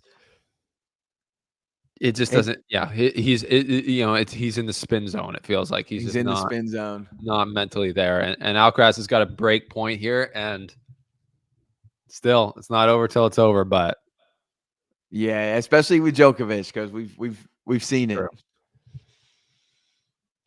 He's only had one break point this whole. I don't even remember when that was. I think it was in the first. Oh no! Ooh. Hey, come on! Oh man, that is crazy. Okay, good question here from my guy Lucas. Question: What Oh, Other than tennis, what sport would Alcaraz be elite at? it's obvious, right? It gotta be soccer. Yeah, gotta be soccer, dude. But that that jumping behind the back is just crazy.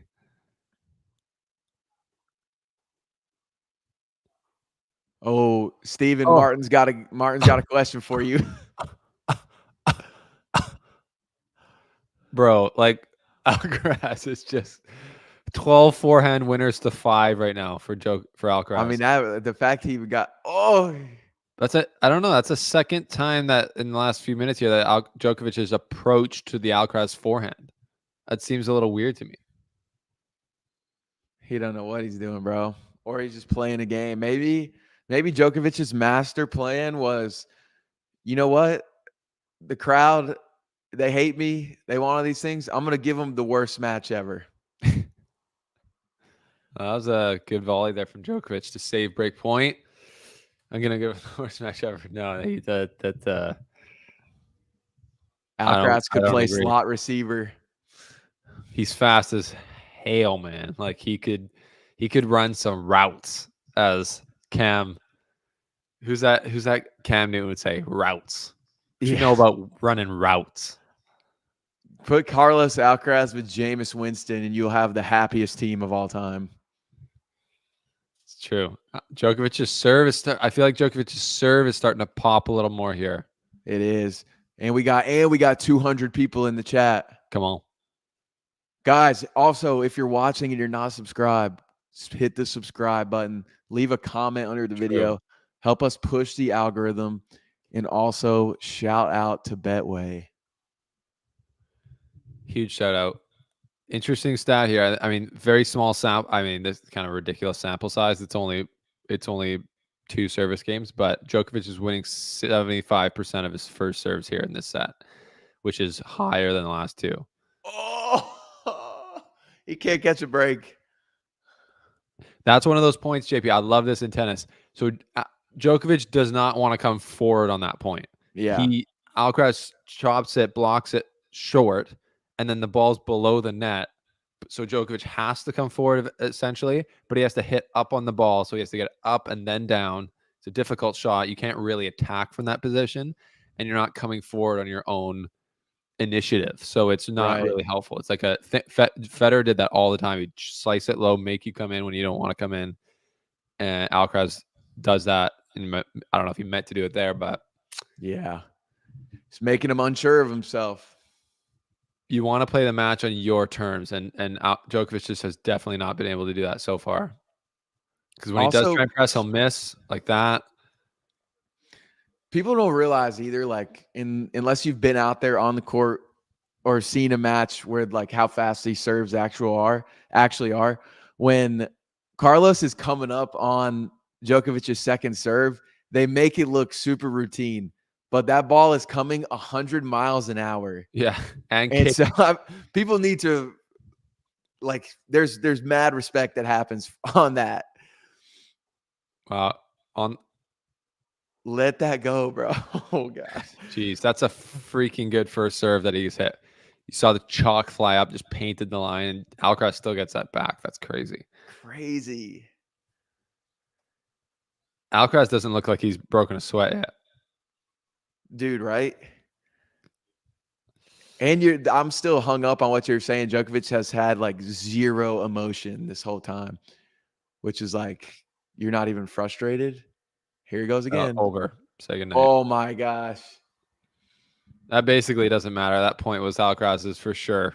Yeah. Either way, with that pickup was not good enough, and then Alcaraz should have just smashed that cross court, but he again likes to just like hit difficult shots sometimes, or smashed it right at Djokovic. Actually, that if he did something like that, that might have got Djokovic really activated in the game and got the emotions going, and then Djokovic could turn it around for real. But right. Let me get this link to Landry. Break point on second serve.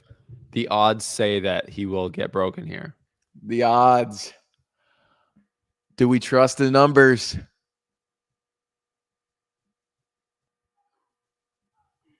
Oh, Oh my gosh. Second serve ace. Juice serve. Playing with reckless abandon. Reckless abandon. Because if you guys don't know, hitting a serve like that on your second serve on an ace out wide, it's like you saying, I almost don't really care if I lose this game. You got nuts on you.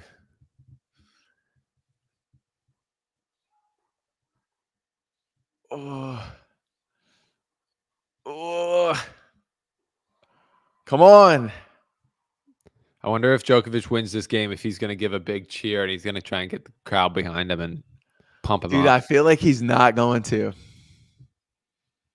Maybe he He's breaks giving out the away- this violin is a right big now. game for him to hold. This is a big game because when you have breakpoint chances and you don't convert, then you can kind of get a little in your head like Right. Alcaraz. So Alcaraz might after this. Here go Landry in the chat. Okay, let's bring him in. 1 second here. Oh, that's game. Okay, Djokovic holds. Hey, he He gave a does little. give a cheer. It looks a little bit of a funny cheer. Doesn't look like the most confident Pull it cheer. out. JP's got the violin out. Landry, let us get a close up of that headband. Hey, we ran. Oh, I got to straighten it up. That thing is juicy. Damn, that is that Yeah. retro? I don't know. My girl actually went to what year? 2016. 2016. My girl went to Wimbledon, so she's Heck got yeah. like hat and this headband. I was That like, I is got to throw sweet. it on. She's also our unofficial lawyer of the slice, for those who don't know. Okay. Landry, it's great to meet you. Welcome to the Slice. Hey, you as well. Appreciate you having me on. Of course. I hear so you're a UFC fighter or MMA fighter. MMA, Yeah. UFC soon. UFC loading. 100%.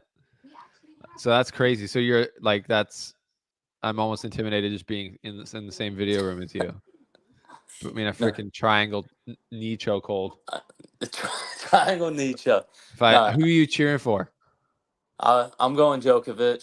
Okay. I mean, I like Alcaraz. Alcaraz is good. Like, that guy's insane, but I'd like to see the old man somehow come out and get it done. Coming off a knee injury too. Yeah. That would be a cool story. It's a comeback story. They're showing Djokovic's his cheer, his kind of come on after that game. It's not the same as a normal come on where he's just like, I'm back. It's more like, I want to be back. I want to be Yeah. like, come on, Yeah. Novak, mean, let's go, wake up here. So 6'2", we'll see. 6'2". That's hard. That's hard to get that energy back. That's Couldn't right. agree with Pocket Match more. This is all part of Joker's plan. Agreed, bro. That's what I've been trying to tell him. We'll see. I think this all depends on Alcaraz right now. If he gets tight, then this match turns for sure. Come on.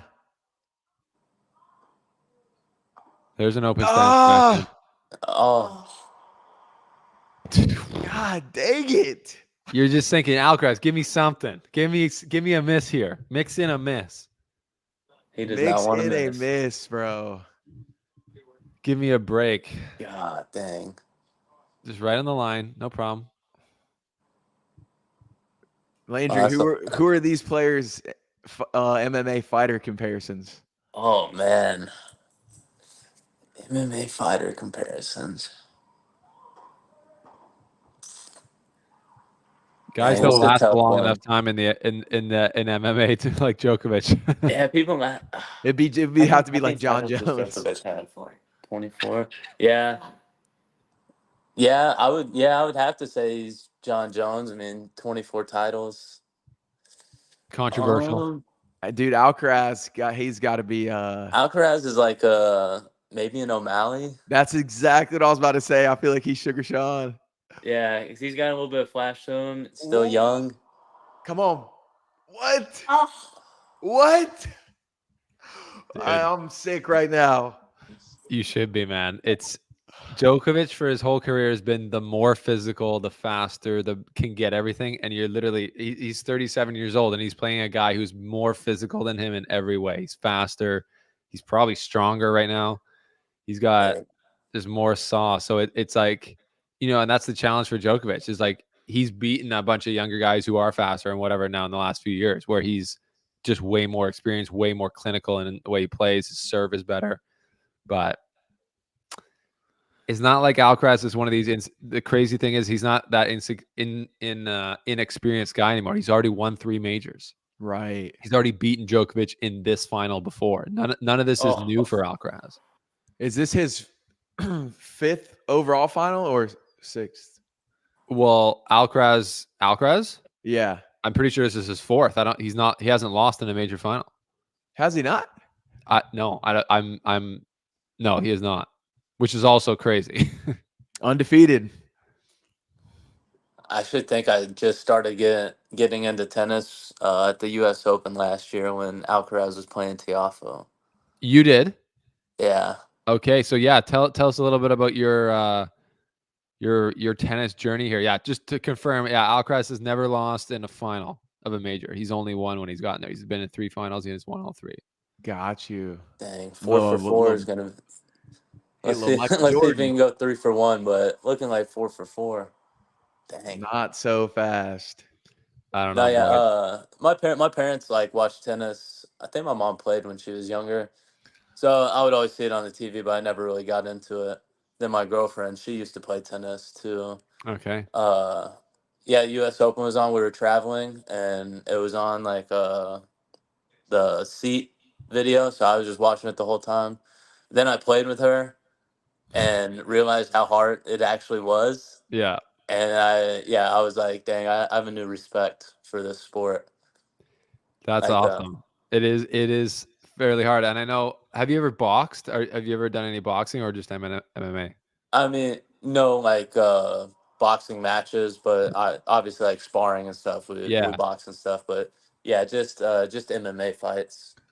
Like I've always pictured, being on I don't know, I listen to the Joe Rogan podcast a lot in the past, and I was picturing what he likes to get educated on like new sports he doesn't understand. And if I was gonna say what tennis was like to me, it's a lot like boxing, where it's all about it's not about knocking a guy. It can be obviously about knocking a guy out in the first couple rounds, but a lot of it's just the damage you do to a player, with your jabs, all as the rounds go on. It's how does this guy feel compared to what I'm doing? You're obviously not touching each other in tennis, but there's a lot of psychological things you're doing to the other player, like what Alcaraz is doing to Djokovic today, making him run, making him come in, making him physically suffer when he doesn't want to.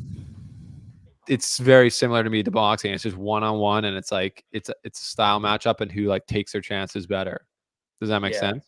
Yeah, that does. Yeah, I agree with that comparison. Yeah, making somebody run around like that, shooting shots all over the court, having to do the quick burst of sprints back and forth. Yeah.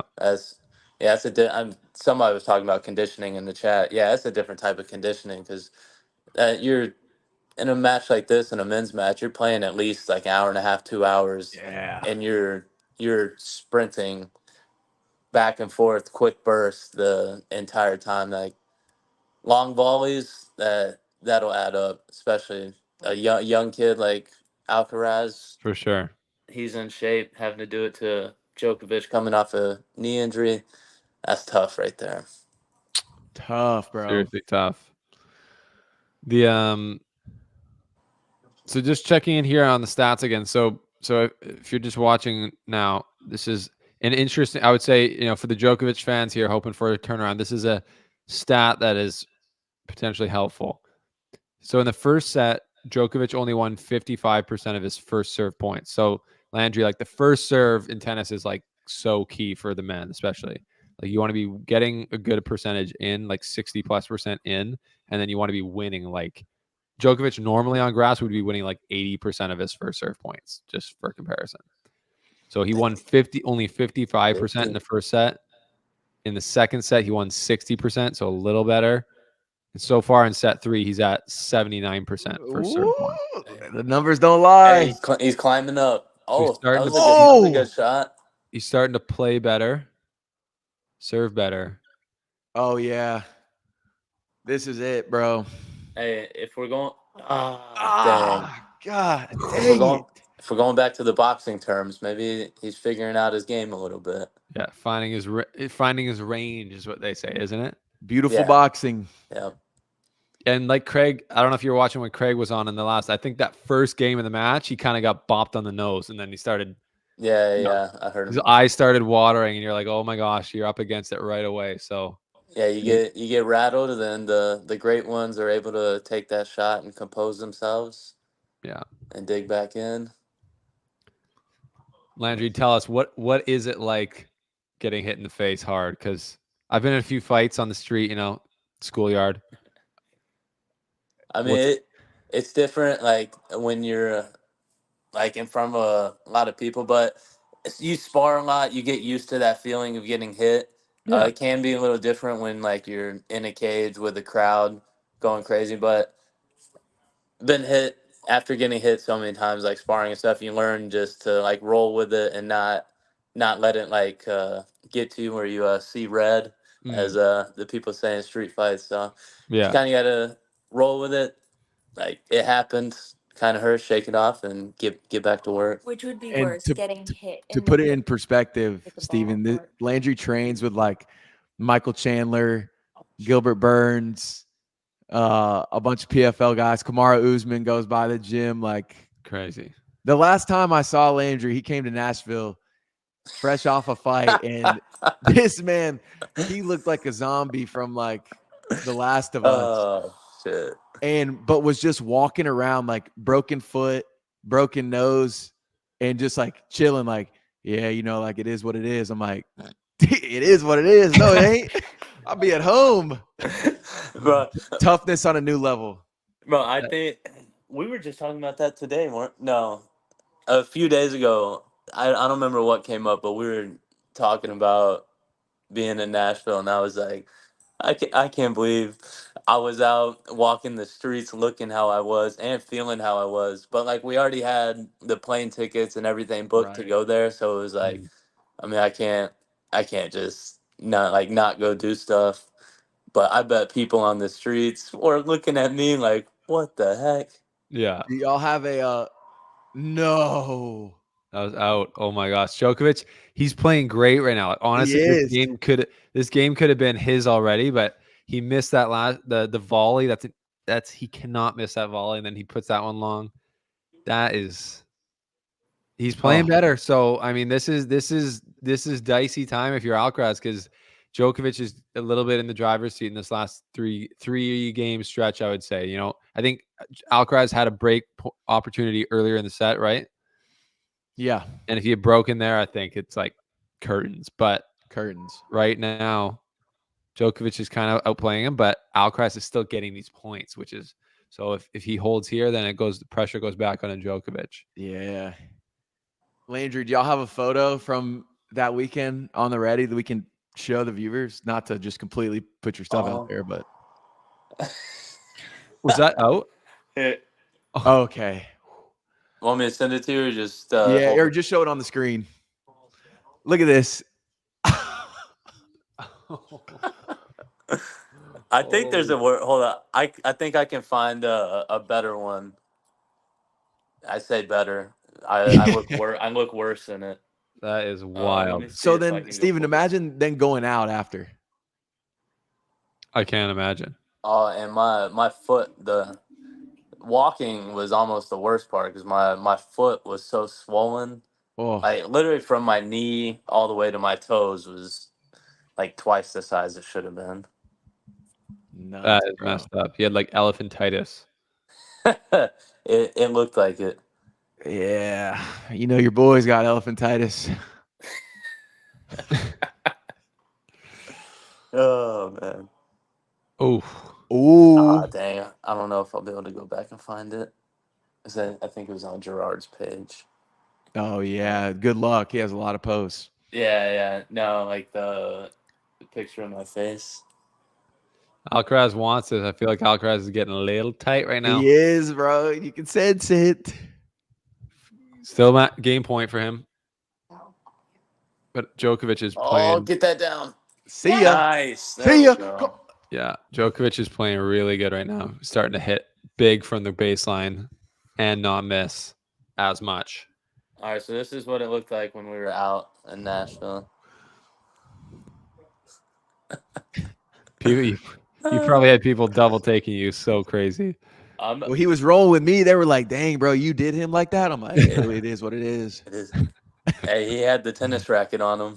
Yeah. I acted up. JP said he served up an ace. I'm Yeah. undefeated. I'm undefeated with a weapon. That's here funny. Here we go. Now you got me reliving horror stories. Oh, baby. Come on. He's tight, Steven. He's tight. Oh, get out. Oh, That's out. no. That's out, bro. Let it bounce. Leave Let it. bounce. Leave it. Don't let him get Gosh. pumped up. Oh, I thought you saying he was tight. I thought you meant Alcaraz had missed that. I think we're exactly on the same. I think so. The volley was gone. Rally. Dude, that Hey, is there nuts. we are. Landry Oh, Ward, yeah, you're man. tough. You're much tougher than I am, sir. Yeah. That's pretty next level. I've been in a few Donnybrooks. Like I said, I got a black eye once, grade 6 or 7. Some guy was up here in Canada. Some guy, my buddy, who was like twice my size. He's like my friend, and we fought for no. I was making my own ice patch in the schoolyard. So you would literally stand on a patch of snow and just like slide your feet back and forth for like an hour, and then it would all of a sudden be a little skating rink. Oh, that's kind of dope. Yeah. And then my buddy Marshall, he's like this big jacked black guy, and I'm just like, he just came and pushed me over, and he's like, "Thanks for the ice." I'm like, "Bro," and it's like, I'm like, boom, just punch him in the face, in the eye, and he almost didn't even react, and then he did it again, and I like tried to fight him again, and then he just like destroyed me, and I was like, Just guys being dudes. "Just guys being dudes." You learn that's when you learn like, I can't just like throw haymakers with anyone on the street. So like you got to learn that the hard way, and then you're like, okay. Like JP, I'll bring a weapon. Yeah. So I've never been in a fight. What just happened on the last point? I wasn't even watching. Carlos hit it long. Okay. This is pressure. This is pressure moment here. Hey, that'd be me. Fault. Good eye, ref. Good eye. Alcaraz has not gotten any free points here recently on a serve. Dude, I don't know how the freaking umpires even see the ball. Oh, Let's see ya. go. See ya. Woo! Yeah, that was Alcaraz didn't know to take that out of the air or not. Hey, what does IDMO mean, or whatever Djokovic says? I think it just means IDMO? let's go in Serbian. And how do you say it? Idemo. IDEMO. So that's like the chama. Yeah. Yeah. Oh, Chama. Chama. Chama is so sick. Oh, I was gonna ask you when you were talking about your fight with your friend. It being so cold, do you remember the feeling of the hit? Like, was your face numb enough to just like take it and not feel it that much? True. Big serve there for Alcaraz. Holy Huge crap. serve. I don't remember. I found the times I've got punched in the face, you have so much adrenaline, you like don't feel anything. The times I've got punched in the face. Yeah, I'm from Kamloops, bro. It's a little bit different there than here in Victoria where I live now. He's a war dog, man. I've got hit in like it's always like really quick. I'm not like preparing for a UFC fight, so it's like it hasn't been that many times, but like it always hurts the next day for sure. I remember one time at the bar, I guess I had stepped in because this guy was like attacking this like smaller guy, and then the guy turned on me, and he just like I wasn't about to fight. Because like that's sketchy at a club, like you just never know who the other person is. Like I'm not about to die, Right. and then he's just like, but then he hit me like twice on the ear. Basically, I just like kind of like took it and like looked back at him and I like laughed and I took it again on the ear, laughed again and just like shoved him and then kind of people like, Bro, Steven's a savage. He just big dogged him. He said, yeah, I kind of picked up. But the next got? day, my ear was like, I was in pain. Hey, you took his soul though with that reaction. It's true. That was I had a few drinks in me for sure, so I don't know where that confidence came from. But I was like, if I swing at this guy, it's like bar fight, and then I'm like had enough wits about me to be like, I'm gonna get shanked, or they're gonna be waiting for me outside with him, like him and his boys. I have no clue who this guy is. I feel like that's kind of smart, isn't it, Landry? That is, hey, honestly, that's the worst part about like getting in a bar fight or a fight out in public nowadays is people carrying weapons, people pulling something like a knife or something, like or friends hopping in. Yeah. Better to take the high road in those situations. That's me, man. That's why I have never been in any. I thought you said you were undefeated with a weapon. Yeah, because I'm 0-0. It's fact. and he's protecting that both Yeah. of them. He's Hey, correct. Brian, BA podcast. Oh yeah, Landry, when's the next fight? Also, shout out to Brian. Brings the best energy. Huge by That serve Alcaraz. was out. I'm pretty sure that serve was out. It hit the chalk, but I'm pretty sure it hit like the service line on the wrong box. No but challenge. anyways, that's a great game from Djokovic. Doesn't break. This match is on though now. I would say this match is on. Don't read the bottom line of the screen, Stephen, on the TV. BA podcast. Next fight probably gonna be towards the end of the year. We're moving up a weight class, so it takes some time, put a little more muscle on. Yeah. Cut to 45 was hurting me, so we're going back up to 55. You're Taking a a little bit of 55er, time. bro. Yeah. My last cut was tough. Yeah. Can't do that again. That's so hard. Shout out also to one of our boys yesterday who fought Evan Elder. He got a dub in the UFC, second round submission. Yo, I didn't know Evan had that mic work in him.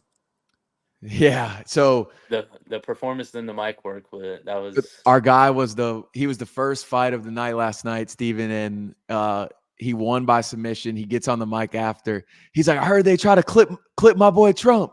They can't, like, what did he say? Like, they can never kill him. what did he say? Whack. They tried to whack my boy Trump. Yeah. He was like, long live Trump. Long live Trump. Trump 2024. Love it. That's But hilarious. even before that, he was like, I'm here to snatch necks and cash checks. Like, get me in here. I'm trying to make some money. I was like, oh, let's go, Evan. And this is like the nicest guy you could ever meet. Such a mild-mannered dude. Like, energy is always like calm. Yeah. Calm. So it was funny to see him get hyped up like that. That's funny. What an insane day yesterday. Hey. Dude, Yeah. it happened like right before his fight. So he either had to be told like just as he was walking out or right after. Right. Yeah, true. Oh. Let's go. Wow, Djokovic holds. That's an easy hold for Djokovic. Pressure Hey, back. here we on go. Alcaraz. Here we go. We got some drama. He hasn't been hit. What's he saying to the umpire? Oh, He's saying, I need you to help me. Someone get my little steroid drink. whoa, crazy allegations right now. Crazy. My girl was wondering what would be worse, getting hit in the eye from a tennis ball or a fist.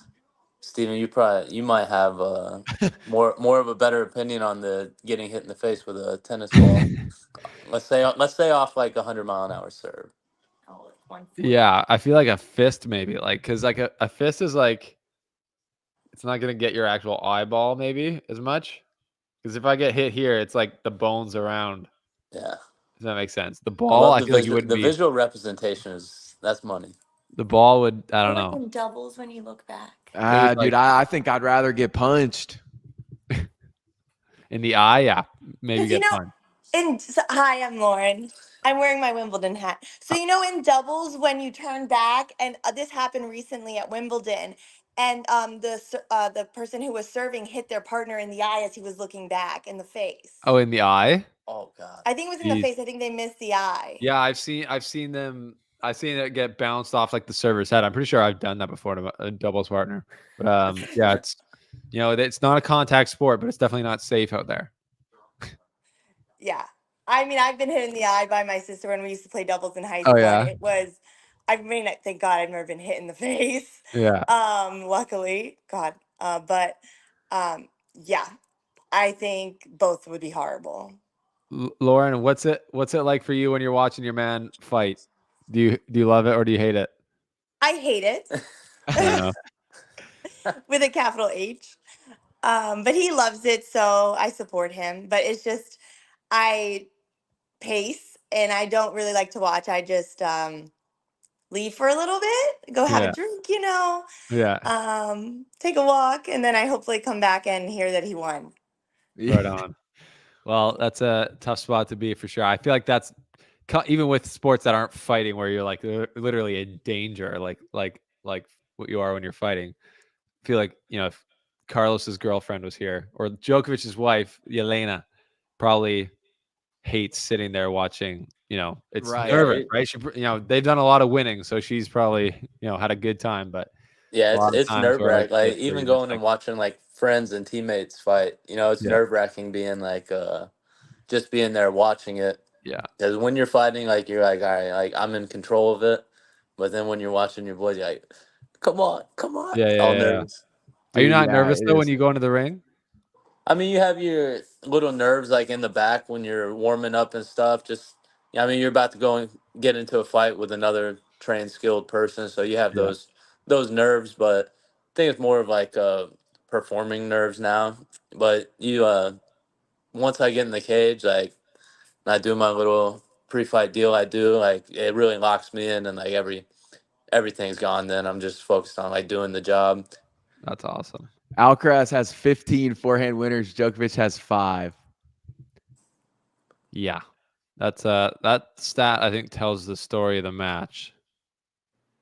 The this is a bit of an seemingly easier hold for Alcaraz here, which is probably nice for him. Oh, Uh-oh. how's Commentator curse. yeah, commentator curse. That wasn't the best lob there. Tom Big Body Cruise, Roddy, man. which is Big Body Roddy 69, which is an insane name. It says Shane Gillis predicted it. What did he predict? I think he's maybe referring to the Trump thing. Oh, a lot of people predicted that. That is crazy. I mean, I don't want to get, you know, I want to keep our YouTube reach up here, so I don't want to talk about that too much. We're gonna get shut down. Yeah. Big I'm gonna serve by Carlos there. I'm checking the roof. I'm checking the roofs out here around my house right now. See if there's any action on top of the roof coming from I me. know, bro. Yeah, I'm checking the roofs. Unlike the Secret Service. Okay, I'm done. Okay. they didn't check before, but they checked it pretty quick right after. Yeah, cheapers, man. That is. Yeah, what a crazy day yesterday. Yeah, literally. There's that picture from the New York Times guy with like you can see the bullet pass. Like after Dude, it that must have been photo after is it hit his ear. insane. Didn't he take like 8 shots? Dang, we're really staying on this topic. But didn't he take like 8 shots? Bro, No, he's 50 Cent. I think it was only like the first couple were Oh. him, and then the quick ones after that was the guys shooting the shooter, like the SWAT. Like I don't know. So I just don't know, man. I don't know. There's so many conspiracies. Anyways, back to tennis. That's a crazy winner there from Alcaraz. Up the line. Historically he's been more comfortable going cross court with his shots on his That's gonna forehand be a than up dope the photo. line. But today he's just felt every single shot in his bag. He's felt great. Dude, we at least need a tie break in this set. Yeah. Dude, the behind the back return he had earlier, I think it was in the second set. Yeah. Yeah. That was insane. He didn't get the point, but still, that return was crazy. You can see from that his insane athletic ability. Here we go. This is some pressure on Djokovic. Because when he Pressure. did that behind the back, he just naturally jumped like so high in the air. I don't know if you saw that. He's just like Yeah. he's like 2-3 feet in the air vertical, and not like he's not like trying to jump. He's trying to just like kind of like get the racket in position. Yeah. And he's done that before. He did that at the US Open against Tiafoe or Sinner back when he won in 2022. It was crazy. Yeah. Oh, God, this kid is good, man. Alcaraz, you're a joke. bro, You know how they did, that like, was the- filthy. No one does this. Like whatever people don't realize. If you're new to tennis, no one plays like Alcaraz plays. Hey, and like you said earlier, no sweat. No sweat. And no one's taking that forehand running volley out of the air. Like no one's that aggressive. That was a good spot. Here we That go, was a great volley Djokovic. by Djokovic. Holy smokes. You know how they did the like reaction thing with the F1 driver and then Tyreek Hill? Yeah. I'd like to see that done with like Alcaraz. Yeah. See the reaction and the hand-eye coordination is insane for tennis. So nuts. God, this kid is good, man. That's it. It's like he's And created in like a petri dish in a lab. Like yeah, well, I don't know isn't what is isn't he happening like right now. 21 or something? he's 21 years old, Andrew, Jeez. Yeah, and it's he's this just kid. playing. The crazy thing is, and last year in the final, like he had never beaten Djokovic at a major. Like and then the fifth set when he went to serve it out, he just played amazing. He like always plays the best in the big moments. So we're gonna see right here. He's gonna go to serve it out. It's a huge moment. Like any of us would get nervous and probably not play our best. But I got no doubt right now that Alcaraz is gonna make mostly first serves in this game, and I think he's gonna serve it out. He doesn't I like disagree. he's like Mystic Mac. He doesn't get nervous. And composure is huge in We're about to sports, see especially Joker. at the highest level. Look at Djokovic out there. He's trying to what is he? He's trying to rush him. I don't know what he's trying to do, or is he just Djokovic is trying to get on the jet back home pretty quick here. He's like, dude, can we finish this already? No, bro. Don't go out like this, bro. Djokovic always does things like that. He'll smile, and then if he does turn this around, it's like I knew I was gonna do it right there. And then if he loses, he's like, I gave up. Right. Hey, this will be Alcaraz's first year even being legal to drink in the U.S. when he comes. What? Ooh, first serve missed. He's probably a wine guy, huh? Gotta be Yeah. a wine guy. Gotta be a wine Tequila. guy. I could see him doing the tequila after he wins championships. Oh, He's giving up, bro. He's giving up. he purposely hit it out. Okay, what will you guys do if Alcaraz wins and just starts playing the violin on his racket? Oh, That'd be a pretty elite. he'll become celebration. my favorite player of all time. That would be an elite That would be celebration. so cold. I would love it. He probably doesn't want Djokovic to hate him, but so he probably won't do it. But Djokovic does that to other players. He did that to Ben Shelton. Yeah. He copied his thing. He went. It's like We need and more of it. Went out there just like And then, yeah, so some character like that will bring some eyes to tennis. yeah. There's not a lot of ice. We'll see what he does. Oh, but 2 points away from the championship after a big first serve. God. Oh, Another big first And serve. the backhanded drop shot. God. 3 match points for Carlitos Alcaraz to win his second Wimbledon, 4th major, second Yeah, Wimbledon in a row against Djokovic. I was hoping we at least got second in a 3-1 row, out bro. of here. And I think for sure cementing himself as the number 1 player in the world right now. Might not Yeah. be on the record. He has the crazy thing is he won't gain any points this week because he won it last year. He's defending all his points. So stupid. I think it's pretty clear who the top dog is right now. Yeah. They got to change the ranking system. How does that ranking system work? They only take points from non what are the majors? It's every tournament has a different amount of points to it, and it's just 12-month calendar, 12 months. Whatever points you've gotten in that time is your points. Alcaraz just double faulted on match point, not like him. Oh, so you're saying the only reason he's not getting points from this one is because he's the defending champion? Yeah, so you lose Oh. so you win 2,000 points when you win a major. So he won 2,000 last year at Wimbledon. So say if he had lost this match, he would have lost points. Okay. So, but now Gotcha. he wins 2,000 again, so they just cancel each other out. But it goes forward Makes a week, sense. right? So, yeah. And Djokovic is actually not going to lose any points either because he was here. I mean, this match isn't over. I should not talk. But Dude, I just think that's so dumb. the ranking. Yeah.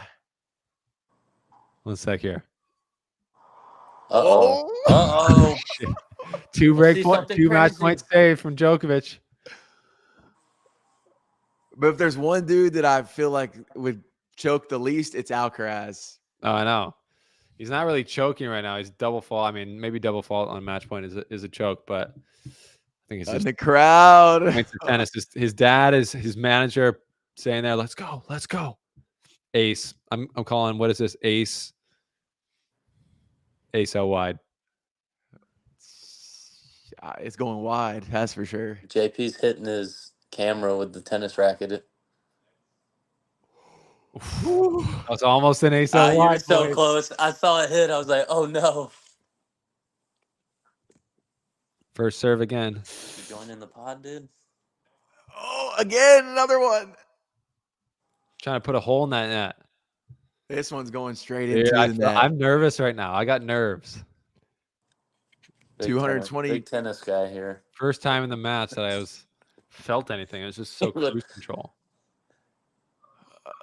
Oh, is it out? Oh, he Let's missed go. it. Oh, Hey, you said at least a tie break here. Oh my Alcaraz, gosh. don't do this to me. I know it's 40 all Don't time. choke it here. That is a bad miss. 2:30 in the chat. Nick Scroggins, did you hear the fan? I did not hear the fan. I kind of got my volume turned low. Did a fan yell? Oh, I hear him talking about it Ooh, now. McEnroe, some idiots yelling. People are so dumb, man. Nah, man, it's part of the game.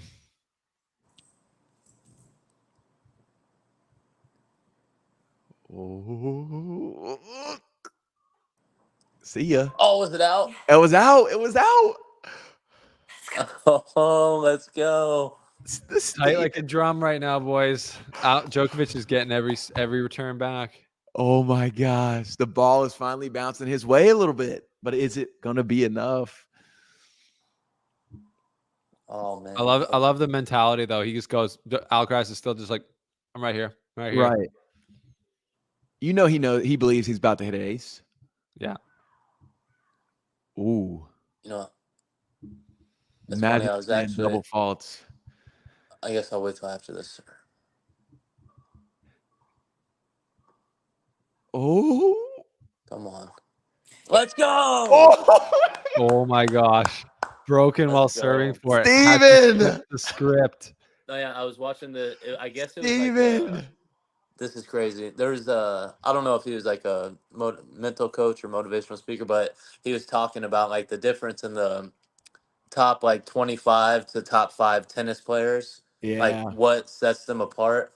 And it was literally, he was like, it wasn't like their training, it wasn't anything to do with skills or anything. It was just after a lost point, their mindsets of being like really stuck on it, like, damn, I can't believe I lost it, as to Right. like, Yeah. all right, I'll get this next one. It happened. Like, what went wrong? So, Yeah, I definitely believe that.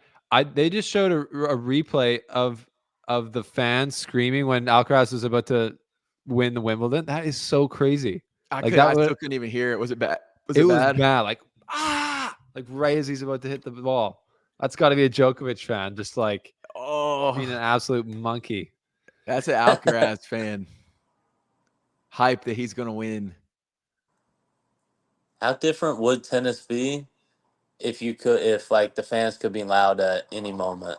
They got to have like one tournament a year where everything goes. Like the waste management in golf? Exactly. Yes. Yeah, well, that's basically the U.S. Open. The U.S. Open's a bit of a gong show. I think I remember last year at the U.S. Open, people were going crazy. Like they had to quiet the crowd like multiple times. Oh yeah, they always do. It's like the most rowdy. Like it's the biggest stadium. Arthur Ashe is the biggest stadium. Wow, that return was crazy. Like the Wimbledon stadium's not big. Like I think there's only like 10,000 people in this stadium. How many at the what's the name of it again? Arthur Ashe Stadium. I don't know. Like someone could look that up right now.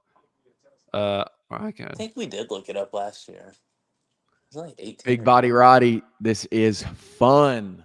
This is fun. Arthur Ashe Stadium's 23,000, which is 23. actually still not that big in the grand scheme of things. But Reminder for the 235 people in the chat, subscribe if you're not subscribed, please. shout out. Subscribe to the channel. We appreciate you. Yes, this has been a blast. I'm about And to shout start out studying. to the ball boys. About to start studying tennis and hopping on the pod. I Word. know, bro. Our This is Florida, great. we got to get you at all the Florida academies for a live shot. We'll kick it to Landry. He's alive at IMG. You know, Impa actually train. I think he still does sometimes train Coco. So one of our friends, he fights in the PFL. I guess, are y'all still roommates or no? Yeah. So Landry's roommate, he fights in the PFL and he trains Coco Gauff in like some boxing. Crazy. Yeah. So We do need to connect with Impa, and I might need to go down there and maybe film a little session. Do it. This man's always on the go. Always, bro. I'll ask him. I know he sees her parents sometimes. Yeah, it'd probably have to be in December during the off season. Yeah. He's about to go get him another title, another mill. Another mill, dude. It couldn't happen to a better person. Oh, for sure.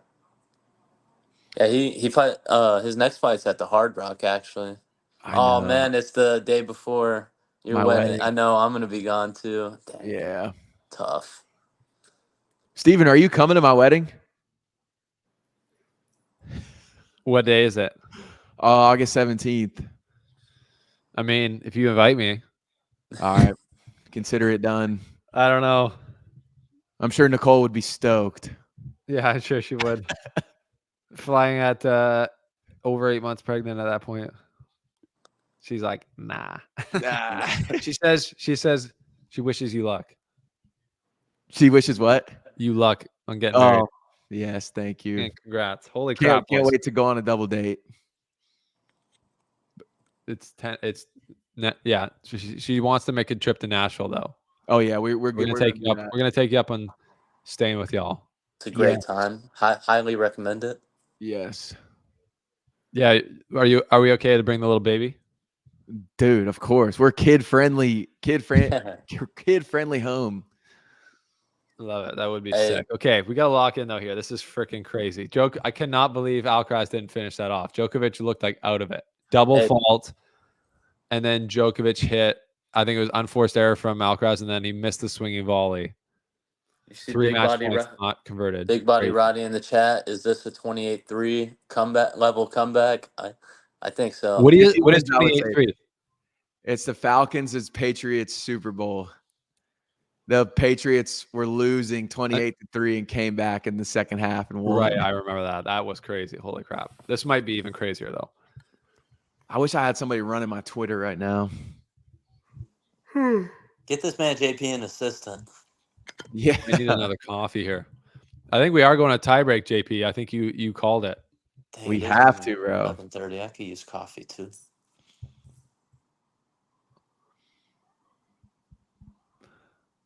Oh, Oh my gosh. Dude, Where was this when he's trying to serve it out, bro? this kid. I can't blame him. I insane. can't blame him. That was filthy. Yeah, there you go. Yeah, get pumped up a little bit. Bro, and another thing with tennis, just the little slightest adjustment of the racket sends the ball in such a different way. I hit the ball and I was like, okay, there's a lot more to this than just hitting it on the Yeah. racket and hitting it. Like just the slightest little turn of it, That's especially great. hitting That's it that fast. insight. Like you watch it on TV, you're like, oh, I'm just gonna swing really hard at this ball. It's like, don't do that. Right. Like those guys, it's like the way that they're able to swing that hard and control the racket is just next level. Oh, Was that out? Oh, Tiebreaker, man. yeah, out. Here we Tiebreaker. go. Holy crap. So is this 1 to 10 or 7? 7. 7. When does it go 10? If it goes all 5? I believe it. Yeah, if the fifth set, it would go to 10. Okay.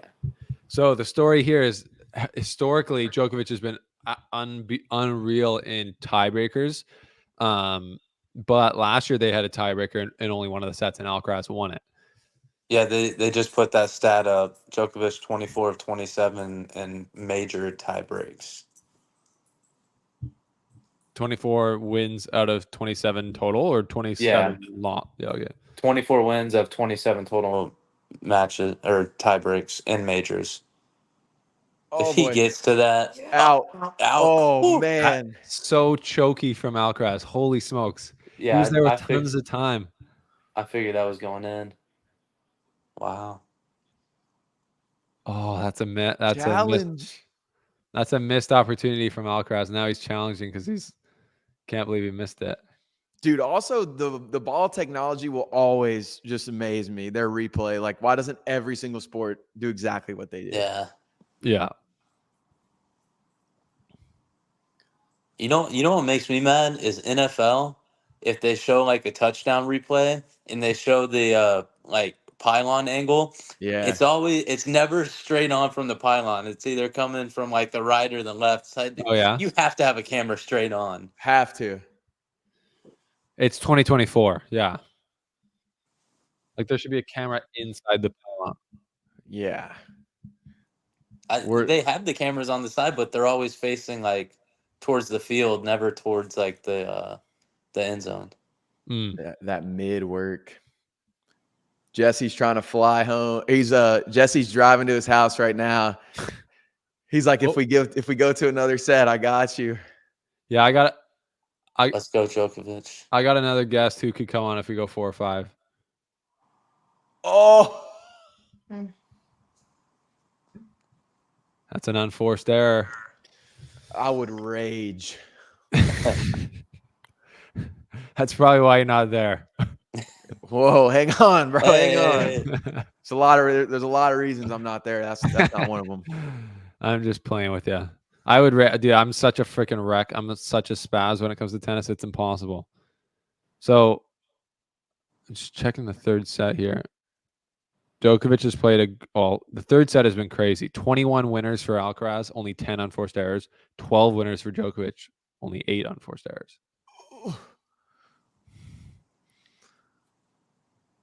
It's so quiet. We're getting quiet. We're all locked in here. We are locked in. Ugh. Oh, what? man, what a He's challenging. That curve was crazy. Alcaraz. that He's was that's in the for curve I sure. wanted on the first point. Yeah, that curve was crazy. See, I'll that's never that understand kid. how they do that. You would think he's nervous. You think he wouldn't attack. He's like, I'll attack. I'll come forward and be brave and play that big time tennis. He's like, I got sets to give. He can have it. You can have this one. You can have the next one. I'm coming in 5. He needed that. He needed that. Needed it. Go. Is He's it hold serve or break? So like He's down a mini break. Yeah. He needs So to break it. Djokovic Break is down a serve. mini break. Basically, if Alcaraz doesn't lose any more points on his serve, he will win this tiebreaker. Would hate to see him double fault here. Well, he already did when he had a championship point already. So the old J.P. reverse jinx. Yeah. Wouldn't that suck? Holy. 127 miles per hour. Crazy. these baseball guys, they can barely touch 100. Weak ass. I'd love to get my serve speed on recorded. That would be good. I've always wondered about mine. I think I can get over 100 miles an hour, but probably not that regularly. Oh, out. Come on. Yeah, I'm Let's probably go. hitting 45 miles per hour. I think that might have been in. I hope not. Alcaraz thought it was in. How many challenges do they get? Oh gosh, this would be his last one, they said. Oh my gosh. Wow. Dude, he's getting gypped. Gypped. Getting gypped is crazy after the replay showed us out. I was clearly in. He thought it was in. Alcaraz thought it was in. So was that on Alcaraz's serve? Yeah. So now the mini wow. break is erased. Now they're 3-3 on serve in the tiebreaker.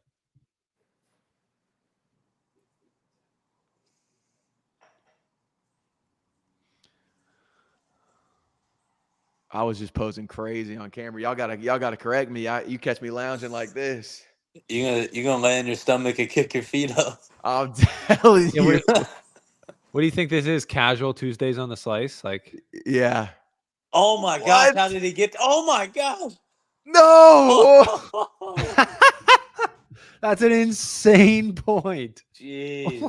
30-year-old How did Djokovic get there. that first one cross court, and then Alcaraz just picks it up, never panics? That's so crazy.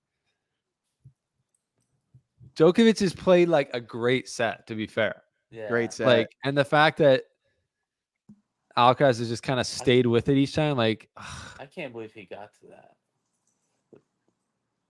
Oh, young Djokovic is getting there. probably. He should have laid out.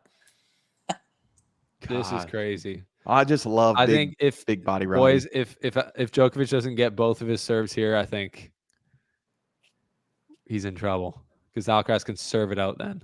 Yeah. Which again, Please maybe he doesn't want to serve it out. Maybe he wants to break to win.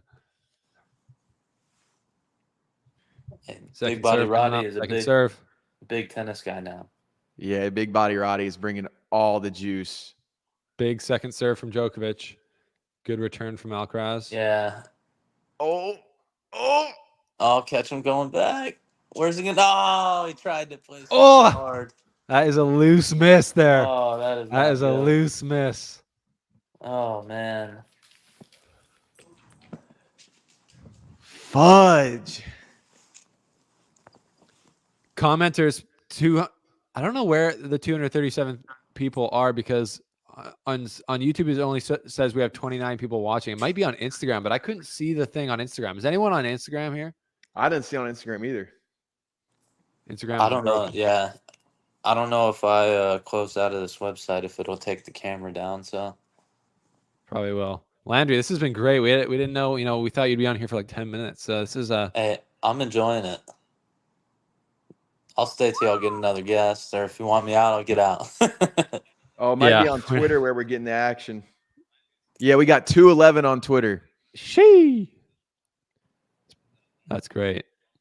Make sure y'all hit that follow button if you're on Twitter watching. Yeah, follow the slice on Twitter here. That would be great. We need to get to 1,000 for tournaments to take us seriously. So we need you. We're gonna have to have a talk with the tournaments. Is there a certain number that'll get you like credentials or something? I mean, it's more about who you know and who they Who you like know. you. It's all establishments, deep state tennis. Big Deep time. state tennis. Okay, Alcaraz first serve. Fault. Okay. 2 serves here, boys. 2 points for Alcaraz. He's getting close again. This to set up championship point. Thank you, Nick Scroggins, for following, bro. My man. Oh boy. Body serve. Wow. Oh my gosh. Nuts of steel. The cojones, as Alcaraz says. The big cojones. Yo, that was filthy. If I tried to do a drop shot like that on match, and then he's smiling right before match point. This dog, he's built different, JP. How many He's people? built different. How many people are you gonna go get back at? I don't even care. I don't care who wins, Alcaraz or Djokovic. I can't wait to go into YouTube and just clap back. I might put all their comments right up there. Oh, you were wrong. You were wrong. You were wrong. It's honestly, the Lord is probably, maybe he should make Alcaraz lose here to keep my pride in check. But I was about to say, the way this is going right now, we might. It's gonna be like he squandered 4 championship points. Whoa. Oh man. Tried to drop a 132 on his head. Uh-oh, double Trouble. Oh no. Oh my gosh, he's done it. What a kid, dude. dude. What a player. What a freaking Carlos legend. Alcaraz, the Spanish sensation. Have we ever seen a player like him? No. The respect from Djokovic at the net, very classy, super supportive of the next generation. Tough though for Djokovic. That's gotta hurt, but for Alcaraz, I don't think he can even believe like where he's at in his life. 21 years old, 4-time major champion, 4 for 4 in major finals, 2nd Wimbledon in a row over Djokovic in the final. He's got that Michael Jordan finals record so far. Dude, in 3 sets. That's crazy. 4 for 4, dude. 4 for 4 at 21. At 21, dude. This guy. He's on a better pace as far as majors, I believe, than Djokovic or Federer was. I don't know. I think the crazy thing is Rafa might have had this many at this age. Alcaraz is dapping up the commentators. He's like, "Yeah, you guys were doubting me. I heard you." Plays today in soccer. Oh my gosh! Well, that is just incredible, folks. Spain plays England. Commenters, if any of the YouTubers were watching here and you thought my prediction was whack, you got your moment here to say sorry. Your apologies will be accepted. It's all good. Dude, 21 years old. It might be a big day for Spain. I think Spain and England play. No, there's no way Spain loses now, right? No way. Carlos freaking Oh, Alcaraz. imagine the soccer team and him and Alcaraz going back to Spain. You know he's gonna go meet up with them. Oh, they have to. Without a doubt, that's going to happen. That's going to be a massive event there. Man, that's so cool. And just Dude. God, what a freaking fun person to watch play tennis.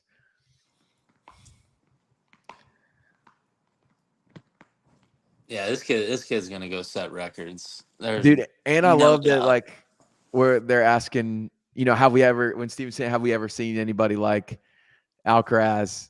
And obviously the answer is no. But even when all these commentators talk about him, I feel like they never even give him a full comparison to another player. When usually every single player, they're like, oh yeah, his game resembles this, it resembles that. But with Alcaraz, it's legit always, he's got a little bit of this, a little bit of that, and then his own little juice on it. And that's just rare. Yeah.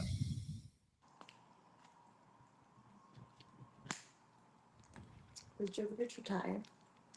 That is. Yeah, y'all think Djokovic retires? I don't know. Should we stick around for the speeches? We can stick around for the speeches. I don't know about you. I'm not tired, and I was expecting this to go 4 or 5. I said Alcaraz in 4. So if people want to hate on that, they can hate on it. 312 viewers right now too. Let's go, boys. I think YouTubers are coming in here probably to pay the penance. If you're on Twitter, go hop on YouTube. Yeah, if you're on Twitter, no. We appreciate you. Appreciate all the follows. You guys, everyone's following right now. We appreciate that. Yeah. If you're watching here on Twitter and you haven't followed, we appreciate it. We're at what are we at right now on the Twitter? 573. We're going to 1,000. But this is just incredible, guys. I think one of the reasons sports matters is you watching history be made. And we literally just watched history be made. It would have been either way. If Djokovic had 125, that's just more history for him. But Alcaraz, no one has beaten Djokovic, I don't believe, 2 years in a row in the final of any major. And I think Patrick McEnroe, I'll give him a big shout out. Yesterday he said full changing of the guard is coming tomorrow. Called it. That's what this is. There's no way that from going forward here that Alcaraz isn't the favorite whenever he plays Djokovic. It's back to back on him. Back to back on them. That's just so crazy.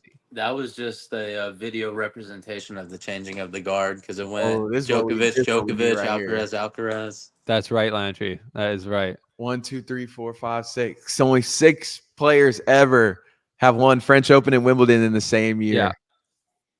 6 years. Add your name to the list, Carlos. Alcaraz. The crazy. If you had to make a top 10 all-time tennis player list right now, I think Alcaraz is already in it. Where's he at? Like 8 or 9? I don't know. You'd have to look at them. It usually goes by majors essentially, but he's already at 4. So there's not a lot of players who have won 4. I'm sure he's playing in the Olympics too. Oh yeah. Win it all. What if he goes wins that and the US Open? I mean, it's on clay. So the Olympics is back on clay at Roland Garros, where he just won a month ago. So, I mean, thank you so much. Nicole's excited. Baby boy is jumping around in her belly. Dude, this is great for you too. Y'all got the trip. You'll be able to. Yeah, we'll get the chip. We'll be able to get out of here a bit earlier. Nicole's got something. I don't want to. She planned something a little at like 11 o'clock here because she thought this was going to be longer, which is fair enough. But you know what's okay? This is funny to me. What do you guys think about this? When they walk out, all the Kate, what's her name? Kate Middleton. Princess Kate. Yeah. Princess Kate. She's awesome. You got to love her. Big Kate. She goes fan. and she'll kind of have like a little conversation with half the ball kids. I'm like, she's got the next level, like, you know what's called that at a party. Like you're talking to someone at a party and they're like only talk about themselves or whatever. Like it's like kind of awkward. Like you want to have a conversation. She's probably like the perfect conversationalist. Dude, she is awesome. And shout out to her. You know, she's battling with cancer right now. Yeah. Yeah. Oh, God this one? bless. Dang. Is she still battling it, or is she hasn't like I don't even know what her story is. I believe. Yeah, my girl So? says she still is. Yeah. Dang. This is her first time out in like months. Yeah, she said Really? this was her first time out in months. Yeah. It's only like her second public appearance, right? Since being Gosh. diagnosed. Royal family Twitter, by the way, goes nuts. I tweeted Prince Harry, like his speech, and all of a sudden I was just in the crossfire of haters and lovers of Oh yeah. Harry and Meghan. It was insane. So That's shout out to all them. Is this sparkling water?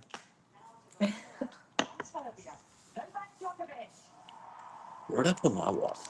Dude, where does he even put the runner-up trophy at his What's house? joke in the trash? Probably he doesn't. He doesn't Yeah. want that. He doesn't have any room on his trophy shelf for anything other than the big dogs, which he's won. Again, for all you Djokovic fans right now who are feeling sad, you should not feel sad. Dude, real. they're probably dinner plates for his family. That's true. Djokovic has won 24 majors. He is, by all statistical measure, the greatest of all time. He's done everything. There will be a time that you're not going to be able to keep doing it. And Carlos Alcaraz coming up on your rear is the time when you're just not going to be able to do it anymore. And I really think Alcaraz with the bow. The bow. Damn. This Kid does not miss. You know what if Alcaraz just grabbed the mic and was like, "I'm the fucking best"? I would Just love drops it. and I would walks love it. out. Long live Trump. Like Oh, one of could those you AI, imagine? like one of those AI things where it says what they like are thinking, not what they're actually saying. Like Those are Yeah. nuts. I love those. The little voiceover, yeah. Goat Here we speed go. floating. What's Djokovic gonna say? He's gonna say shout out to the slice. I only got one question. Where's the violin? Hey, that's what you need to do. The voiceover. I just want to say shout out to the Slice podcast.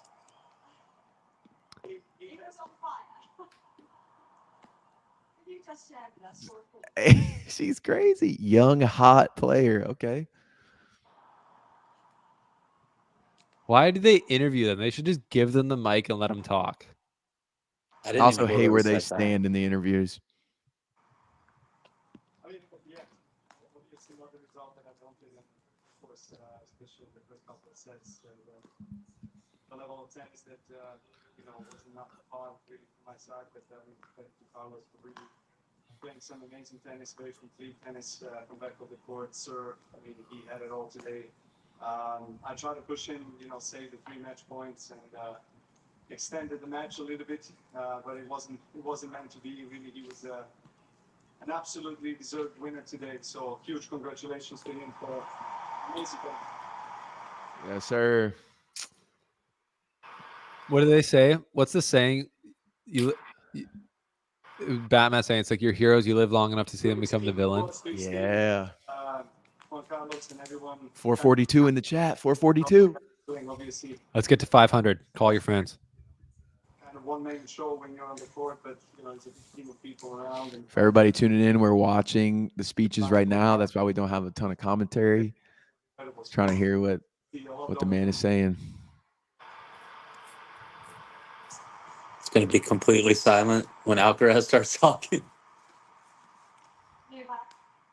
A month ago, you had a knee operation. Bro, that junk is awkward when they stand like that. For the Wimbledon finals for the 10th time. You've been in the finals here every year. You've been in the finals every year since 2018, despite the loss today. That is Dang. an extraordinary achievement. You must be very, very proud of it. yes, of course. Nah, he's sick. Have to be very proud. There's a little bit of a disappointment right now as we're talking 10 minutes after the match finished. But when I reflect, I'm sure on the last couple of weeks, and not only a couple of weeks, but as you mentioned, last 4 weeks, and really what what I've been through, along with, of course, my team members and the family. I have to say that I'm very satisfied because Wimbledon has always been a childhood dream tournament of mine and always wanted to be here playing the center stage. I try to remind myself of sometimes how surreal the feeling is of being here. And even though I was playing so many matches in my life and being really blessed to be, fighting for the trophy 10 times in my career. Push to 500. Push to 500. Everybody, get us to 500. 479.42. Let's go. I'm a child living my. Oh yeah, we climbing. We climbing. Djokovic just said he's a child living his dream. Yeah. You gotta love the perspective. Fresh off the loss, man. Gracious in defeat. Always. 493. Push. +7, +7, +7. +5. I just retweeted it out that we're doing a live instant reaction, JP. Perfect. Damn, I should have had you log into my Instagram and posting. It's too late now. They said that's a sick trophy. Yes, Wimbledon trophy, goated. Dara and Stefan, thank you also for bringing the smile to my face every single day. You gotta love kids, bro. Got to. Just loving their dad no matter what happened. Big cheese in the box. Every single year when I look at them on the closing ceremony, but it's 503. Let's go. incredible to have them. I'm so thankful, to be a father of these two little angels that love tennis. They actually start to love tennis more and more. Young Joker might be a problem in a few years. Crazy stat I just heard. After the speech, I'll say it. I don't know if good cliffhanger. 5'11", 5'12", 5'13". My son. There are a lot of beautiful things in life, my son. Tennis is not the only thing, but if you really wish to pursue it, I'll be there for you. The double thumbs up. What a legend. I'll beat Alcaraz in 10 years, Dad. Vengeance is what we call this. Not talking. I just want to say thanks to my whole team, coaching team, physiotherapists, everyone, managers. Thank you guys for sticking with me through 520. times. We're probably the only ones that know what we've been through the last, not only last month, but last 20 years. I've been with most of you for that long. So I love you guys. Thanks for being in my corner, and let's keep it going. Thank you very much. Let's keep it going. There you go. Is that what he said? Yep. U.S. Open champion. You heard it here. See if he meets Alcaraz in the semifinals, man. It's gonna be Alcaraz is his boss factor of like becoming invincible as it gets bigger and bigger each major. Successfully defended the Wimbledon title. She's like, you are looking hot right now, I will say. Well, honestly, thank you, mommy. Great for me winning this trophy. Yeah, I've been an interview when I was 12 or 11 years old. I said that my dream is to win Wimbledon. So I'm repairing, my dream. I want to keep going, but obviously it's a great feeling to play in this sport, in this beautiful sport, to lift this amazing trophy. I'm gonna say, or I said it before, but for me, it's the most beautiful tournament, the most beautiful sport, and the most beautiful trophy. Vamos. I wonder how long he's been speaking English. At the end of the match, 5-4, 14 up. Probably What were you thinking at that point? great question. Well, it was for a lot, but I was sitting so far away. Djokovic, Novak is unbelievable fighter. I knew that he was going to drop his chances again, so I had to stay there. I tried to win the point that I would serve. But it was difficult. It was difficult for me. I tried to stay calm. I tried to stay positive on that situation, going to the tie break, and I tried to play my best tennis. That's all I was thinking about. Really glad that at the end I could find the solutions. Solutions. Really happy to to be in this situation and obviously playing as well. Lovely did that. Absolutely. You're the sixth man in history in the Open era to do what we call the double. Roland Garros on the clay court and then here at Wimbledon on the grass court. It's an extraordinary achievement to go on both surfaces. How do you do it? Well, I think just fighting, believing. I don't know. It's a huge honor for me to be part of those players who have achieved Roland Garros in the 10 year. Really glad to be 10 years after to do it.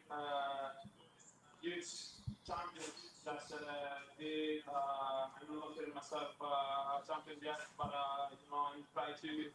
I don't think they agree.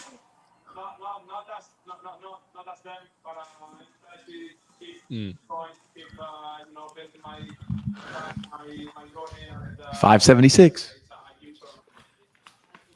600. 600. 600. Oh, Oh, England booing. Where are you going to be watching it and with whom? With my team, for sure. I don't know where it's going to be, but I watch it for sure.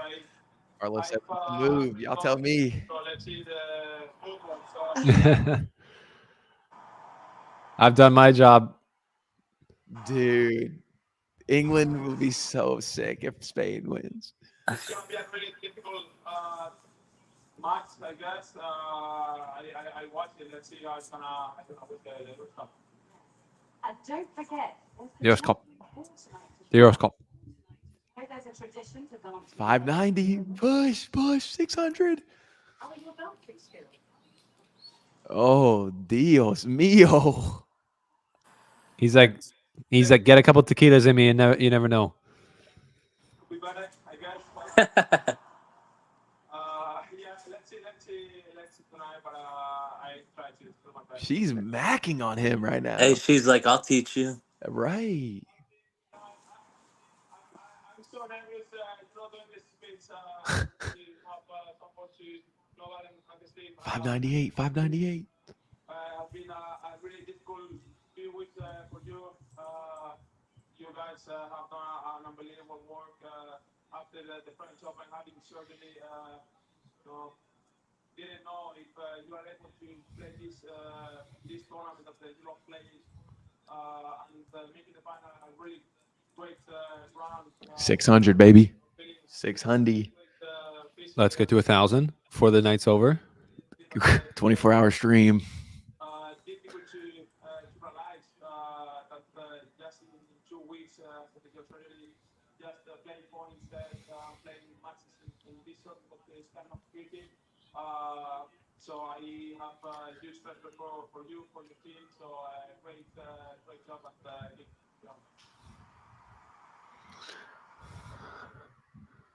That is classy. Great to mention. He like stopped the interviewer and he's like, I want to talk about Djokovic and give him the respect. Love that.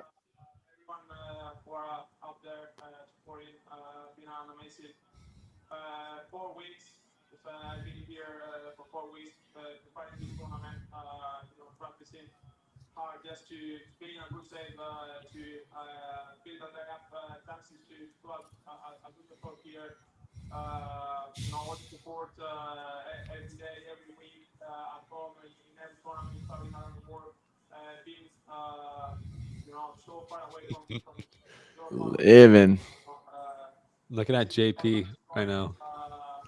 This looks like so devastated with the racket over his head. It's like Djokovic fans after the second L in a row at Wimbledon. Hopefully we are going to have more. Yeah. Kick it Don't out. do it, JP. Don't do it. There's more to live for. You're right. U.S. Open champion loading. No, I'm stoked for Alcaraz. Like that's dope. All right. Final thoughts, boys. That was I mean, it wasn't the match I think we were hoping for. I wanted to see another epic. Like last year was so 5 sets up, back and forth, and then it really just came down to it. This match was totally different, right? We had, Alcaraz really dominating the entire match. Djokovic really pressed in the third set there, and took it away from the brink. Then Alcaraz, you felt like it was inevitable with the way he was playing. So yeah, final thoughts, parting wisdom. Final thoughts. Overall, disappointed in the match. The last 3 games was everything. That's the vibe I want with every single final, because even when we're just chopping it up, it's awesome. But Alcaraz was too good, and unfortunately for everybody else on tour, he will continue to be too good. Your Nico talk about it a little bit. He's just like how unreal it is, how tough he hits it. So yeah. Landry, what you think? Alcaraz is elite. 21 years old doing what he does. And I don't have a lot of tennis experience, but seeing him like play shots like that and hit shots and get to shots where he gets to them, I think that guy, he's probably going to go on to set records in the tennis world. If he stays healthy, they're all his. Yeah. Yeah, it's 24 hard to, is a lot, it's though. really crazy to already be thinking about that. 4 majors, 21 years old. He could, like, the US, he's the favorite going into the US Open for sure. Yeah. I think there's got to be, though, just like there always is, there's probably some 14-year-old right now that is going to be an absolute menace. And when Alcaraz is like 28, this kid will be 20 years old, 19 years old. And I can't wait. And I think it's going to be like a more athletic pair card. Potentially. It's like one thing that Alcaraz has against a lot of the younger players now, he's like a true pure athlete. Like he's so fast, and athletes, like in North America, we think of athletes as like LeBron James is an athlete, but it's like, of course he is. He's a freak. Right. But there's like Alcaraz is a freak because of how like balanced and like eye-hand coordinated and springy and clutch he is. He's just, I've stood beside Alcaraz. I've asked him questions. I'm the same height as him, and I'm pretty much the same like width. Yeah. Like he's got tree trunks for legs, and he's jacked, but he's like probably 170, 6 foot. Like he's not a freak of nature athlete, but how fast he is. So you see guys like Taylor Fritz or these other guys who are like kind of more pure tennis players.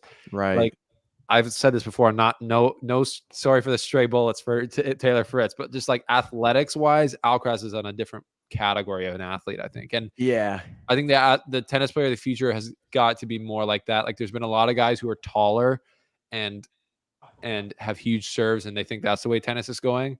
With the slower courts, I still think it's going to be like the best athletes are going to win. And like Djokovic, Nadal, and Federer have been like the best all-round athletes over the last few years, and they are the best of all time. So that's my final thought on that. Pretty crazy. Oh, I did allude to one stat. Alcaraz, okay, they're mirroring the big three. First results in first 4 majors. Federer won all 4 of his first majors. Rafa was 3-1. Djokovic was 2-2, and Alcaraz is 4-0. So he's on the Federer track.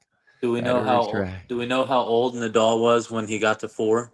They didn't say that. They just were talking about the first 4 finals that they reached. So yeah. Anyways, Federer or Alcaraz is the first player to win his first 2 Wimbledons back to back. So wow. Like he won his first one and then he won a second one. Federer. So Federer did that. Right. He won in 2003 and 2004, and then 2005, and then 2006, and then 2007. Not 2008, and then 2009. Right. And then 2012, and then 2017. Anyways, but so whereas like other guys, it's like usually you don't come on and start just dominating like Alcaraz has. Like even Djokovic, I mean, he had a harder time because he was playing Federer and Nadal like in their prime when he was coming into the game, and he stole that from them. But anyways, I think we can wrap it up here, guys. I gotta go make a analysis video and dunk on all the haters. It's just gonna be a fun time for me. It's gonna be like that record keeps getting better. Yeah, let's take a look at that. Let's check in on that record there, Djokovic fans. Here, let me go before I get too carried away with this. You're 10-2 now, right? prediction tracker. Let's update this. Can you guys see that? There we go. Yeah, we're on. Prediction tracker. That turned that to a little green box. Pink. Actual winner. Alcaraz. 9-2. Actual loser. Djokovic. That feels good, boys. Another one in the bag. I never thought I'd be here with these many predictions.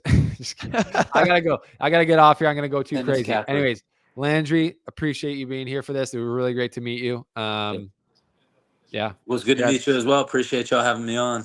Thanks to everybody that watched, commented, inputted in the chat. Big Body Roddy, we're glad we found a new tennis fan with you. Everyone else that joined, thank you so much. I honestly can't wait for the next one. This was fun. This was great. Maybe we'll do one at the US Open. We'll see where the baby's at on the way. But yeah, this is great. And I think we're going to do this a lot more. This is very fun. If you haven't yet, smash the subscribe button on YouTube. Follow JP Landry if you're on Twitter, myself and The Slice on Twitter. And that way you won't miss out on any more fun like this in the future. Let's go. Is that it? That's it. All right. Lone Star Over and out, Kid boys. MMA on all platforms. Yeah. What's your handle, Landry? Lone Star Kid MMA. Lone Star Kid MMA. You need 668 new followers there because they're all watching. Yes. You all heard it. All right. We'll see you guys next time. Over and out from the Slice headquarters. Appreciate y'all. Peace. Peace.